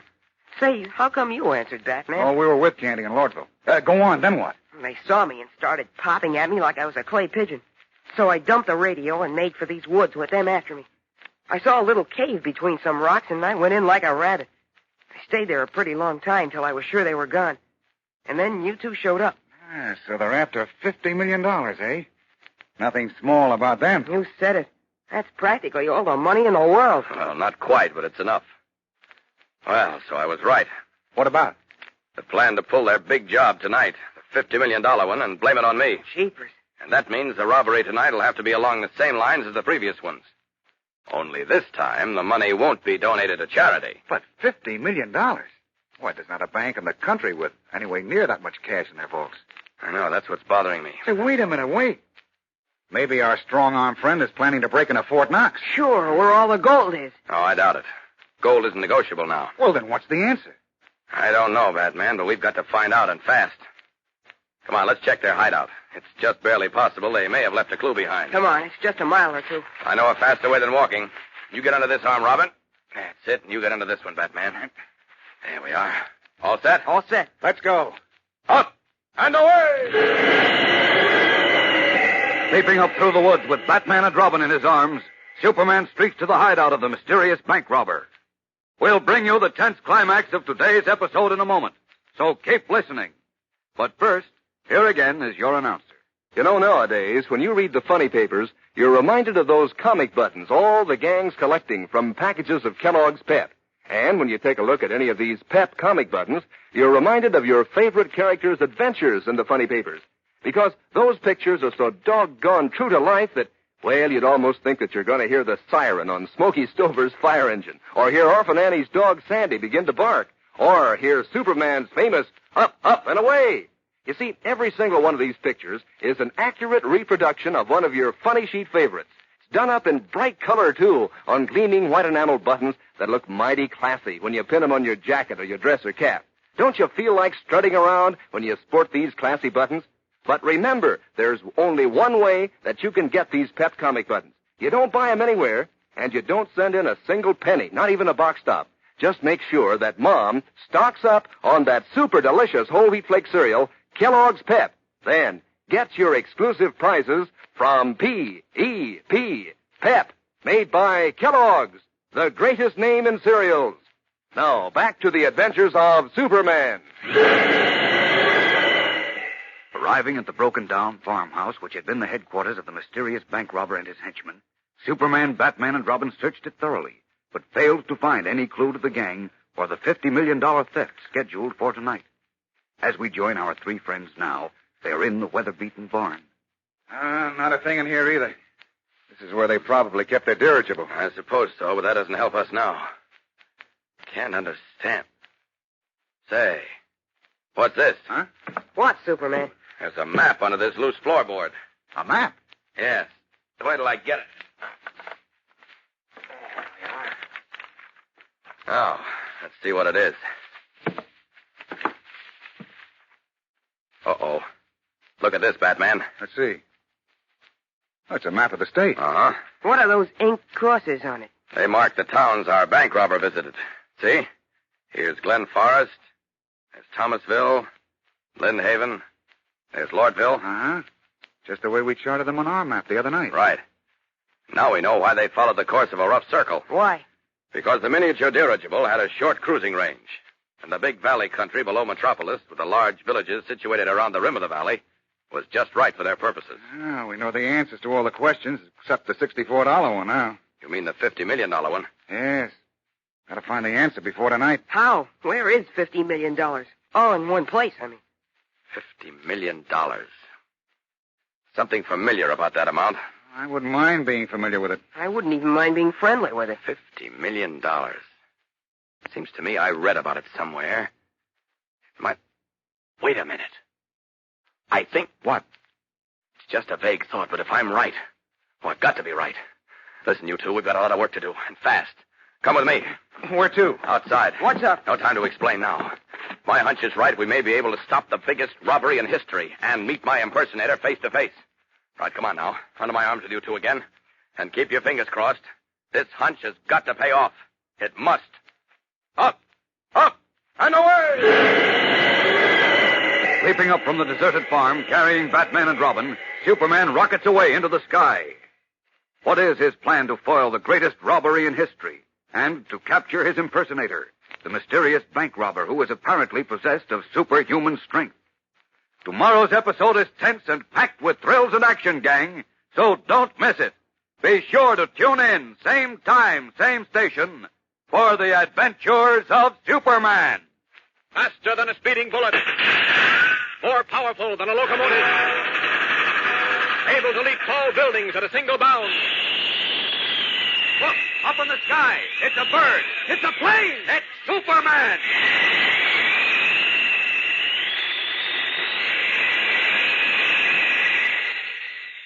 Fellows and girls, be sure to follow the adventures of Superman. Brought to you every day, Monday through Friday, same time, same station, by the grand old Kellogg Company of Battle Creek. And for other thrilling adventures of Superman, see your local newspaper. Superman is also a copyrighted feature, appearing in Superman DC publications. Want to hear a scoop? A big scoop of Kellogg news? Well, listen to this. Kellogg's Variety is back. Yes, Kellogg's have scooped 6 of their most famous cereals into this grand variety carton. One carton containing 10 separate generous-sized packages. So now it's easier for Mom. She just gets Kellogg's Variety, and everybody at the breakfast table can eat his favorite cereal fresh from its own box. Makes breakfast more fun than a picnic. Ask Mom right away to get Kellogg's Variety. It's swell, no fooling. And be sure to be with us tomorrow for the thrilling adventures of Superman. This is the Mutual Broadcasting System. Kellogg's Pep, the super delicious cereal, presents The Adventures of Superman. Faster than a speeding bullet. More powerful than a locomotive. Able to leap tall buildings at a single bound. Look, up in the sky. It's a bird. It's a plane. It's Superman. Yes, it's Superman, strange visitor from another planet, who came to Earth with powers and abilities far beyond those of mortal men. Superman, defender of law and order, champion of equal rights, valiant, courageous fighter against the forces of hate and prejudice. Today, the Man of Steel feels certain he knows where the $50 million robbery is to take place. We'll get the details in a moment. But right now, let's hear from our good friend, Dan McCullough. Say, gang, do you know why Mother likes you to play outdoors when the sun is shining? Because the sun makes good old vitamin D for you, helps build strong bones and sturdy teeth. And you know why Mom likes you to eat plenty of Kellogg's Pep in the winter, especially when there's not so much good sunshine? Because a dish of Pep gives you lots of that very same sunshine vitamin D, your daily minimum need, in fact. Yes, sir, Kellogg's Pep is a doggone sunny, nutritious cereal. Doggone good tasting, too. Full up with sunny, golden toasted flavor. Crisp as can be. Now, of course, another reason that you're glad to eat lots of Pep is because that's how you get those nifty comic buttons all the gang's collecting. Why, these Pep comic buttons are just about the best-looking things you ever saw. Real, true-to-life pictures of your favorite comic strip characters done up in bright colors on gleaming white buttons that you're mighty proud to sport on your jacket or your dress or cap. So better remind Mom to get you a good supply of Kellogg's Pep, because that's the only way you can get these swell comic buttons. You can't buy them anywhere, and you don't send in any money, not even a box top. These are exclusive prizes in packages of P.E.P. Pep, made by Kellogg's of Battle Creek. Now, the adventures of Superman. When Robin, young assistant to the famous Batman, trailed the mysterious bank robber who has been impersonating Superman, he learned that the amazingly powerful burglar and his henchmen had planned a $50 million robbery to take place that very night. But Robin was discovered and pursued before he could overhear any details of the plot. And when Superman and Batman arrived at the hideout, they found it deserted. Carrying his two friends, the Man of Steel streaked back to Metropolis. And as we join them now, they are in the library of the Daily Planet, where for hours they have been searching through back files of the newspaper. Darkness has long since closed down over the city, and the worried frown on Superman's face deepens. Listen. How far back have you gone, Batman? I've just finished last July. Read through every paper? Everything but the want ads. Mm-hmm. How about you, Robin? I'm on June. Looks like the Detroit Tigers are going to win the pennant last year. This is no time for jokes, sonny boy. Well, I went all the way back to April and May. Jim Olsen and Lois Lane covered the first 3 months of the year. I'm sure the story I read was in the paper this year. Can't you remember anything about the story? No, I can't. Just that it had something to do with $50 million. I wish we could find it. It might tell us where my impersonator plans to strike tonight. Well, that finishes June. Maybe you read the story in some other paper. No, I seem to remember it was in the Planet. Oh, we've covered every issue for this year. You say you're sure it wasn't before that? No, it couldn't have been. Oh, look. Let's try it another way. What? Where is there $50 million? In one place, I mean. In the land of my dreams. Robin. Sorry, Pappy. Oh, we tried that before, Batman, and didn't get anywhere. Banks don't carry that much money, and we ruled out Fort Knox. It's too heavily guarded, and besides, gold isn't negotiable now. You had Henderson tip off Fort Knox anyway, didn't you? Oh, sure. Oh, we've got to find that story, otherwise we're licked. I'm afraid we are, chum. Well, I can't be. Unless that false Superman is captured and exposed, some people will still believe that I robbed those banks. They'll no longer trust and cooperate with me, and if that happens, I'm finished. Oh, don't say that. Well, it's true. Robin, stop that racket. Oh, sorry again. I can't sit still. You gents realize what time it is? Oh, it's about 10 o'clock. It's 5 minutes to 11. It is? What? Uh-huh, and the phony Superman always does his stuff between 11 and 1. Oh, that's right. What are we going to do, Superman? I wish I knew. If you think of anything, let me know. Hey, it's starting to snow. Would you like to run home and get your sled? Sure, why not? I'm dreaming of a white Christmas. I'll Christmas you unless you pipe down. What? Nothing. I just told Robin to pipe down. I'm nervous enough without his corny tenor jangling my nerves. Oh, I resent that. No. Wait a minute. You said something about Christmas. Did I?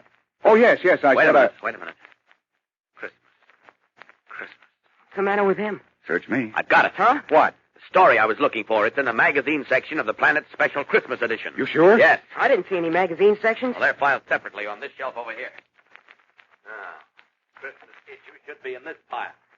Here we are. Wade in. Find the Christmas number. Come on, Robin. Let me at him. These are the February issues. Well, I've got January. Now, here are the December ones. December 30th, 23rd. 23rd, that's the one. Let me have it, Robin. Well, this is the 23rd. Christmas is... That's the Christmas number. The magazine section only appears on Sundays. Oh. Now, let's see. Story on the UNO. Fashions. Ah, here it is. Where? Right here. See? A story on the oldest banknote company in the country, the Metropolis Banknote Corporation. What's a banknote corporation? It makes paper money for the government. I thought the mint did that. Well, the mint makes all the coins, but not all the paper money. Now, let's see. Oh, here we are. Listen to this. Founded during the American Revolution and still situated on its original site on Lower Dock Street, the Metropolis Banknote Corporation will begin printing its final issue of paper money for the United States government on Christmas Day. An issue of, get this, $50 million will be printed at the rate of $1 million per day and will be completed on February 13th. Wait, that's today. Right. Jeepers. Listen. The money will be stored in the corporation's time-honored vaults until the issue is completed. On the following day, February 14th, it will be removed to the United States Treasury, and the Metropolis Banknote Corporation, oldest company of its kind in America, will formally close its doors, its long career of service at an end. Well, there it is. What are we waiting for? You took the words right out of my mouth, Pappy. Come on, this might be the answer. My hunch says you're right. There's exactly $50 million in the corporation's vaults right now. And the phony Superman means to bust in and collect it. Well, if he does, we'll collect him. I'll just raise this window. What for? The Superman Express leaves on this track, John. No, fancy me forgetting that. Do you prefer the right arm or the left arm compartment, Batman? No time for clowning now, Robin. Under this arm with you. Check. You under this arm, Batman. Double check. All right, hang on. Here we go. Out. Up. And away! Leaping from the Daily Planet library with Batman and Robin in his arms, Superman streaks through the night sky to the wholesale warehouse district on the river, dark and deserted at this late hour. On Lower Dock Street, the Man of Steel swoops low over an ancient dust-grimed tomb-like structure, its doors and windows heavily barred, only its first floor showing illumination. There it is, the Metropolis Banknote Corporation. Well, everything looks quiet on the outside. What does your X-ray vision say about the inside, Superman? All quiet there, too. Just a few guards sitting around. Sitting around? It'll be a tough job breaking into that old fortress, Robin. Not for our bank robber friend. He's got superhuman strength. I wonder if he has. You wouldn't wonder if you tangled with him like Batman and I did. He's almost as strong as you are, Superman. I still wonder. Have you forgotten how he ripped those 6-inch steel doors off their hinges? I'll have to see him do it before I believe it. Stubborn cuss, isn't he? Maybe he'll find out for himself tonight. That's what I'm hoping. And the sooner the better. All right, we'll drop down and hide in the shadows across the street. Here we go. Down! What's that? The chime clock in the export company tower. It's just 11. Yeah, we ought to get action pretty soon, then. Keep your fingers crossed.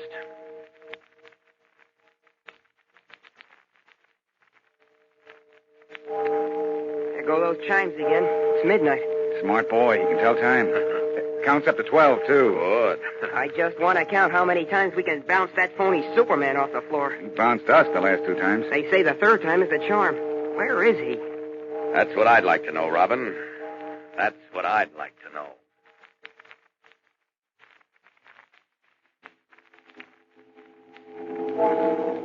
Oh, 1 o'clock. The latest he ever showed up to rob a bank was just a minute or 2 after 1. I know. He did most of his jobs before midnight.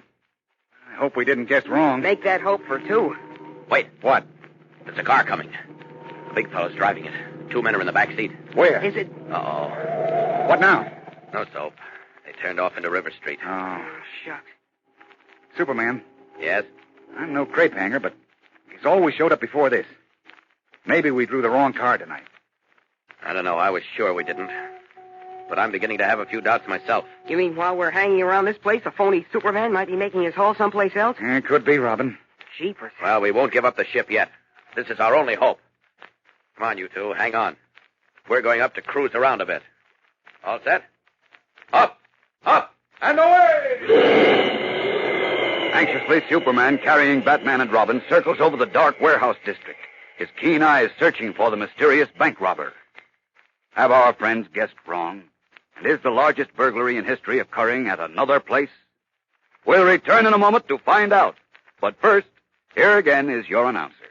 Gang, you know how it is. When you get excited about something, sometimes you get your words all mixed up. Well, the other day, a young pal of mine got so excited when his mother opened a new package of Kellogg's Pep. He said, "Gee, Mom, just what I need in my collection. Jylin Smack." Well, of course he was talking about Smilin' Jack, one of those funny paper characters on the Pep comic buttons all the gang's collecting. any one of those 18 different buttons is really something to get excited about, because the pictures of your comic strip favorites are straight from the funny papers. Why, Smitty has his familiar big wide grin, and Superman is wearing his famous flying red cape and Superman insignia. I'm telling you, these pep comic buttons are real humdingers.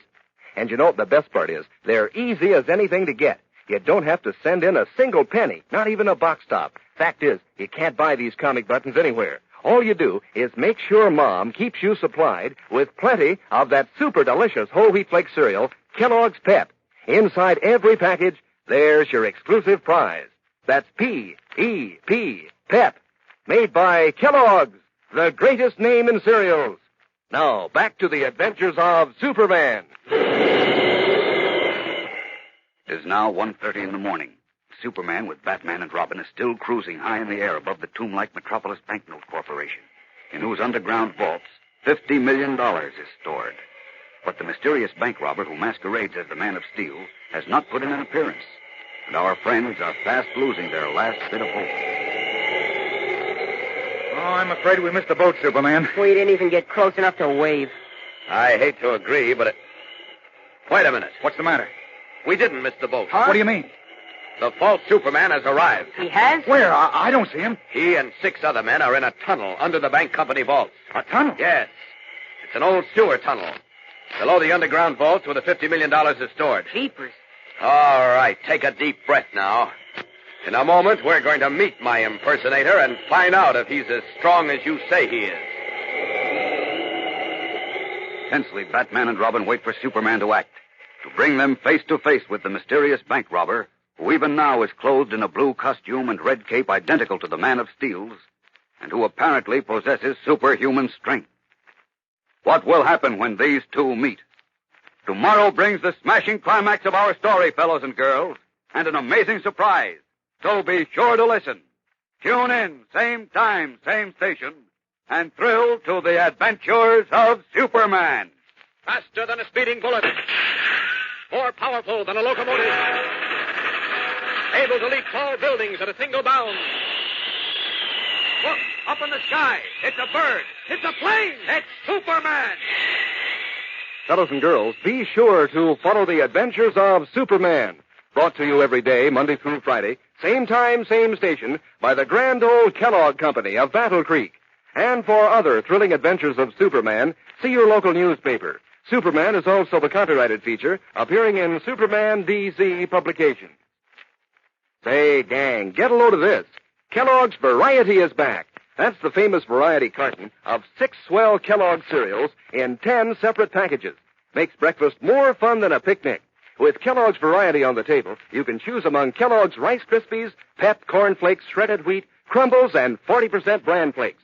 Simply help yourself to your favorite. Each box holds a fresh, crisp, heaping portion. So ask Mom to get Kellogg's Variety right away. And be sure to be with us tomorrow for the thrilling adventures of Superman. This is the Mutual Broadcasting System. Kellogg's Pep, the super delicious cereal, presents The Adventures of Superman. Faster than a speeding bullet. More powerful than a locomotive.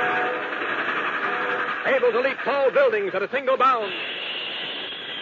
Look, up in the sky. It's a bird. It's a plane. It's Superman. Yes, it's Superman, strange visitor from another planet, who came to Earth with powers and abilities far beyond those of mortal men. Superman, defender of law and order, champion of equal rights, valiant, courageous fighter against the forces of hate and prejudice. Today we conclude our story of the strange bank robberies. So stand by for the dramatic climax with Superman, Batman, and Robin, and the beginning of a brand new story. But now, let's see what's going on over at Dan McCullough's house this afternoon. Dan! Hi, Sally. Come on in the living room. Oh, Dan, it's the best Valentine I ever got. Yeah? Which one? The one you sent, of course, with a comic button on it. Oh, yeah. That's from a package of Kellogg's Pep we opened the other day. Oh, I'm so thrilled. Hey, Dan, where are you? Hi, Rusty. Come on in. Hey, Dan, that's a swell idea. A Valentine with a comic button for my collection. I got one too, Rusty. Yeah? Which one? Moon Mullins. I got the Superman button. Oh. You got Moon Mullins? Yes. Swap your Superman for Moon Mullins. Yeah, that's the idea. Cinch that trade right away. You don't mind, do you, Dad? Why, of course not. All the gang knows that's a swell way to get a new and different comic button for your collection. And all the gang's mighty busy these days, working toward all 18 buttons in the series. Of course, it's a real help that these comic buttons are so easy to get. You don't have to send in a single penny, not even a box stop. And you can't buy them anywhere. All you do is to ask Mom to get you some of that super delicious whole wheat flake cereal, Kellogg's Pep. Inside every package, there's an exclusive prize for you. Remember, that's P-E-P, Pep, made by Kellogg's of Battle Creek. Now, the adventures of Superman. Learning that a mysterious bank robber who has been impersonating him and apparently possesses superhuman strength planned a $50 million burglary, Superman and his friends, Batman and Robin, found a clue in a back issue of the Daily Planet. The Metropolis Banknote Company, which prints paper money for the Treasury, had that day completed the printing of $50 million and had stored it in the company's underground vaults. Carrying Batman and Robin, Superman hovered in the dark sky above the ancient tomb-like building, and shortly after 1 o'clock in the morning, his X-ray vision spotted the mysterious bank robber and 6 men in an old sewer tunnel directly beneath the vault. As we continue now, having obtained entrance to the building, our 3 friends are in the basement vault. Listen. What are they doing now, Superman? Removing the loose concrete. What loose concrete? Under a section of this floor. They must have been working on it a long time. The concrete is at least 8 inches thick. Jeepers. Okay, get ready. They'll be coming through any second now. All right. False Superman is finishing the job with a padded sledgehammer. Hey, he is pretty strong. He's plenty strong. Robin and I tangled with him and got bounced around like rubber dolls. We know. Yeah, and don't forget how he ripped open those steel bank doors. Hold it. Broken through. Now, listen. Let me handle this. Are you kidding? You said he had 6 huskies with him. I know, but Watch it. Here comes the first guy through the hole. Quick, behind the vaults. Okay, now don't show yourselves until I give the word. Are the others coming up? Yes. We'll wait until they're all above decks, and then we'll move. Quiet now. There are 6 of them, and the phony Superman, huh? Yes. We're outnumbered just enough to make it interesting. Okay. Let's jump them before they can get to their guns. Leave the man in the costume and cape to me. All right.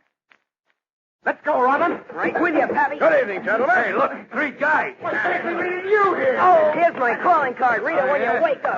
Get out there. You're the one I want to meet. All right, my pony friend, let's see if you do have superhuman strength. Nice going, Robin. Stay away from those guns, mister. Yeah. Oh, you won't, huh? Okay. Swing you around a bit. Oh, atta boy, Batman. Oh, your eyes are popping out. Ranger, do you mind if I pop back in for you? Hey, I'm running out of sparring partners, Batman. There's just this one left. I'll take them. Pardon me, friend. You're shooting, sure. Well, there were 6 little gunmen, but now there are none. Now we can help Superman. He doesn't need any help. Look behind you. Christopher Columbus. He's swinging the phony around like a Ferris wheel. I get dizzy. What, Boris? By all means, we've got some talking to do. Down on your feet. There we are. You strong like lion. Superman's got him tamed, Robin. Tame as a kitten. Now, what's your name? Boris. Boris what? Boris Mikhailovich Petrovsky. Oh, brother, what a mouthful. Quiet, Robin. I not bad man. I do nothing wrong. Oh, no? How about robbing all those banks? I no keep money. I give to how you say, Charity, sure, to make the police think I was the thief. But the $50 million in these vaults weren't going to charity. This was the big deal you were building up to. You intended to keep this money and brand me as the burglar. Oh, I no keep any money.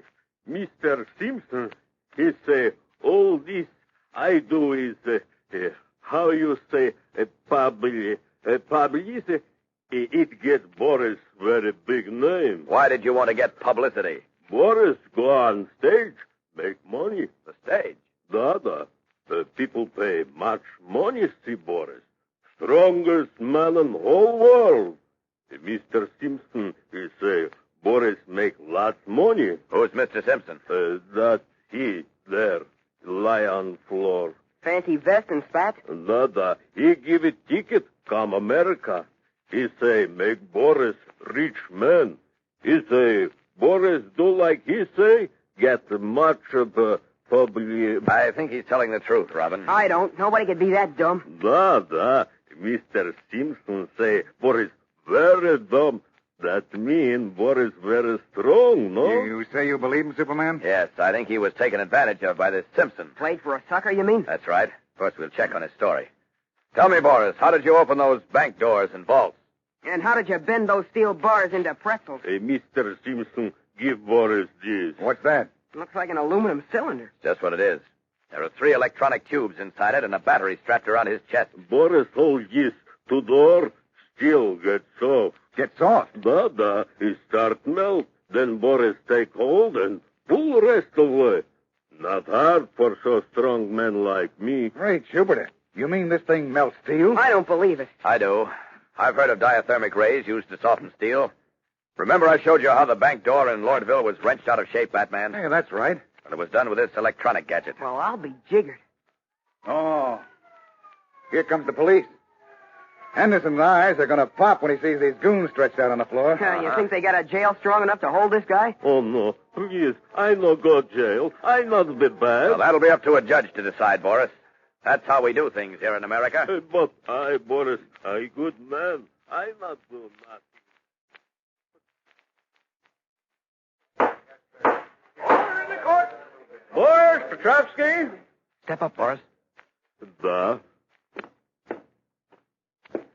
Since it is evident that you're only an innocent dupe in the hands of George Simpson, alias George Tanner, who has a long police record, this court is patrolling you in the custody of Clark Kent. Court adjourned. You're free, Boris. The judge isn't sending you to jail. Oh, I kiss the hand of Judge. Never mind that.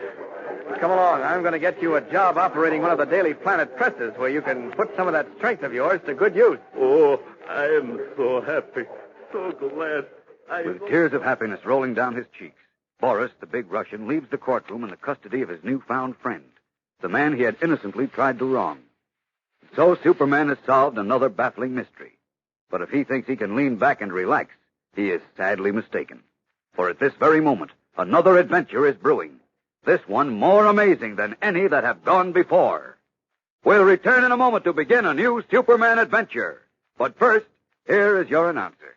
You know, gang, it'd be a doggone shame if you should miss out on a single one of those swell comic buttons Kellogg's Pep is putting out. Because every single one of these 18 different buttons is so bright-colored and gleaming. Why, they look mighty smart pinned on your jacket or your dress or cap. And every single picture of your favorite comic strip characters is a dead ringer for one of the friends you've been following in the funny papers for a long time. And here's something else that you wouldn't want to miss. The exciting fun of getting a new button every time Mom opens a new package of Pep. And even more fun trading duplicates with your pals. So hop to it, gang. Ask Mom to get you some more of that super delicious whole wheat flake cereal, Kellogg's Pep. That's the only way you can get these comic buttons. You don't send in a single penny, not even a box top, and you can't buy them anywhere. But there's an exclusive prize for you in every package of P.E.P. Pep, made by Kellogg's, the greatest name in cereals. Now, back to the adventures of Superman. Our scene is the city room of the Daily Planet.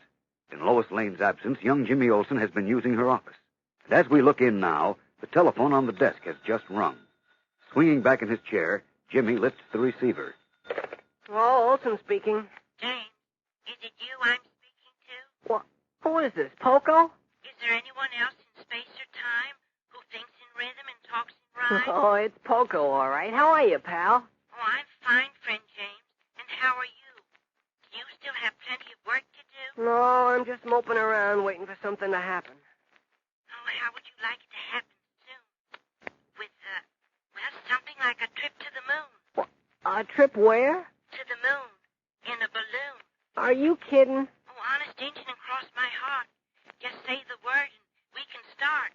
Professor Twiddle is standing by to shoot his rocket into the sky. Now, wait a minute, Poco. What kind of double talk are you handing me? You mean to say someone's going to try to fly to the moon in a rocket?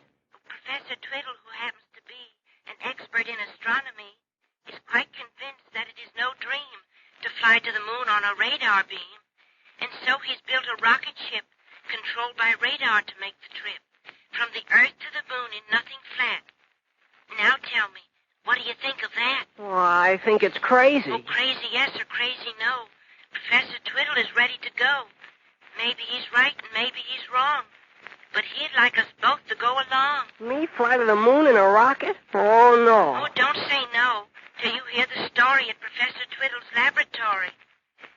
Can you meet me there at 2:30 so he himself can tell it to you?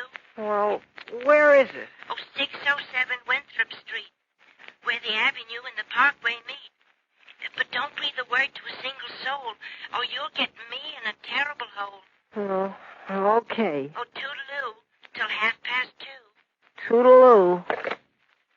Hanging up, Jimmy shakes his head and rubs his eyes as though he had just awakened from a dream. Is Poco serious, or is it just a gag? Well, just between us, it's far from a gag. And if you listen tomorrow, you'll meet the eccentric Professor Twiddle and learn how Jimmy and Poco get themselves involved in an adventure in space that almost defies the best efforts of Superman to save them. So don't miss tomorrow's episode. It's the beginning of a new and excitingly different story. Tune in, same time, same station, and follow the adventures of Superman. Faster than a speeding bullet. More powerful than a locomotive. Able to leap tall buildings at a single bound. Look, up in the sky. It's a bird. It's a plane. It's Superman. Fellows and girls, be sure to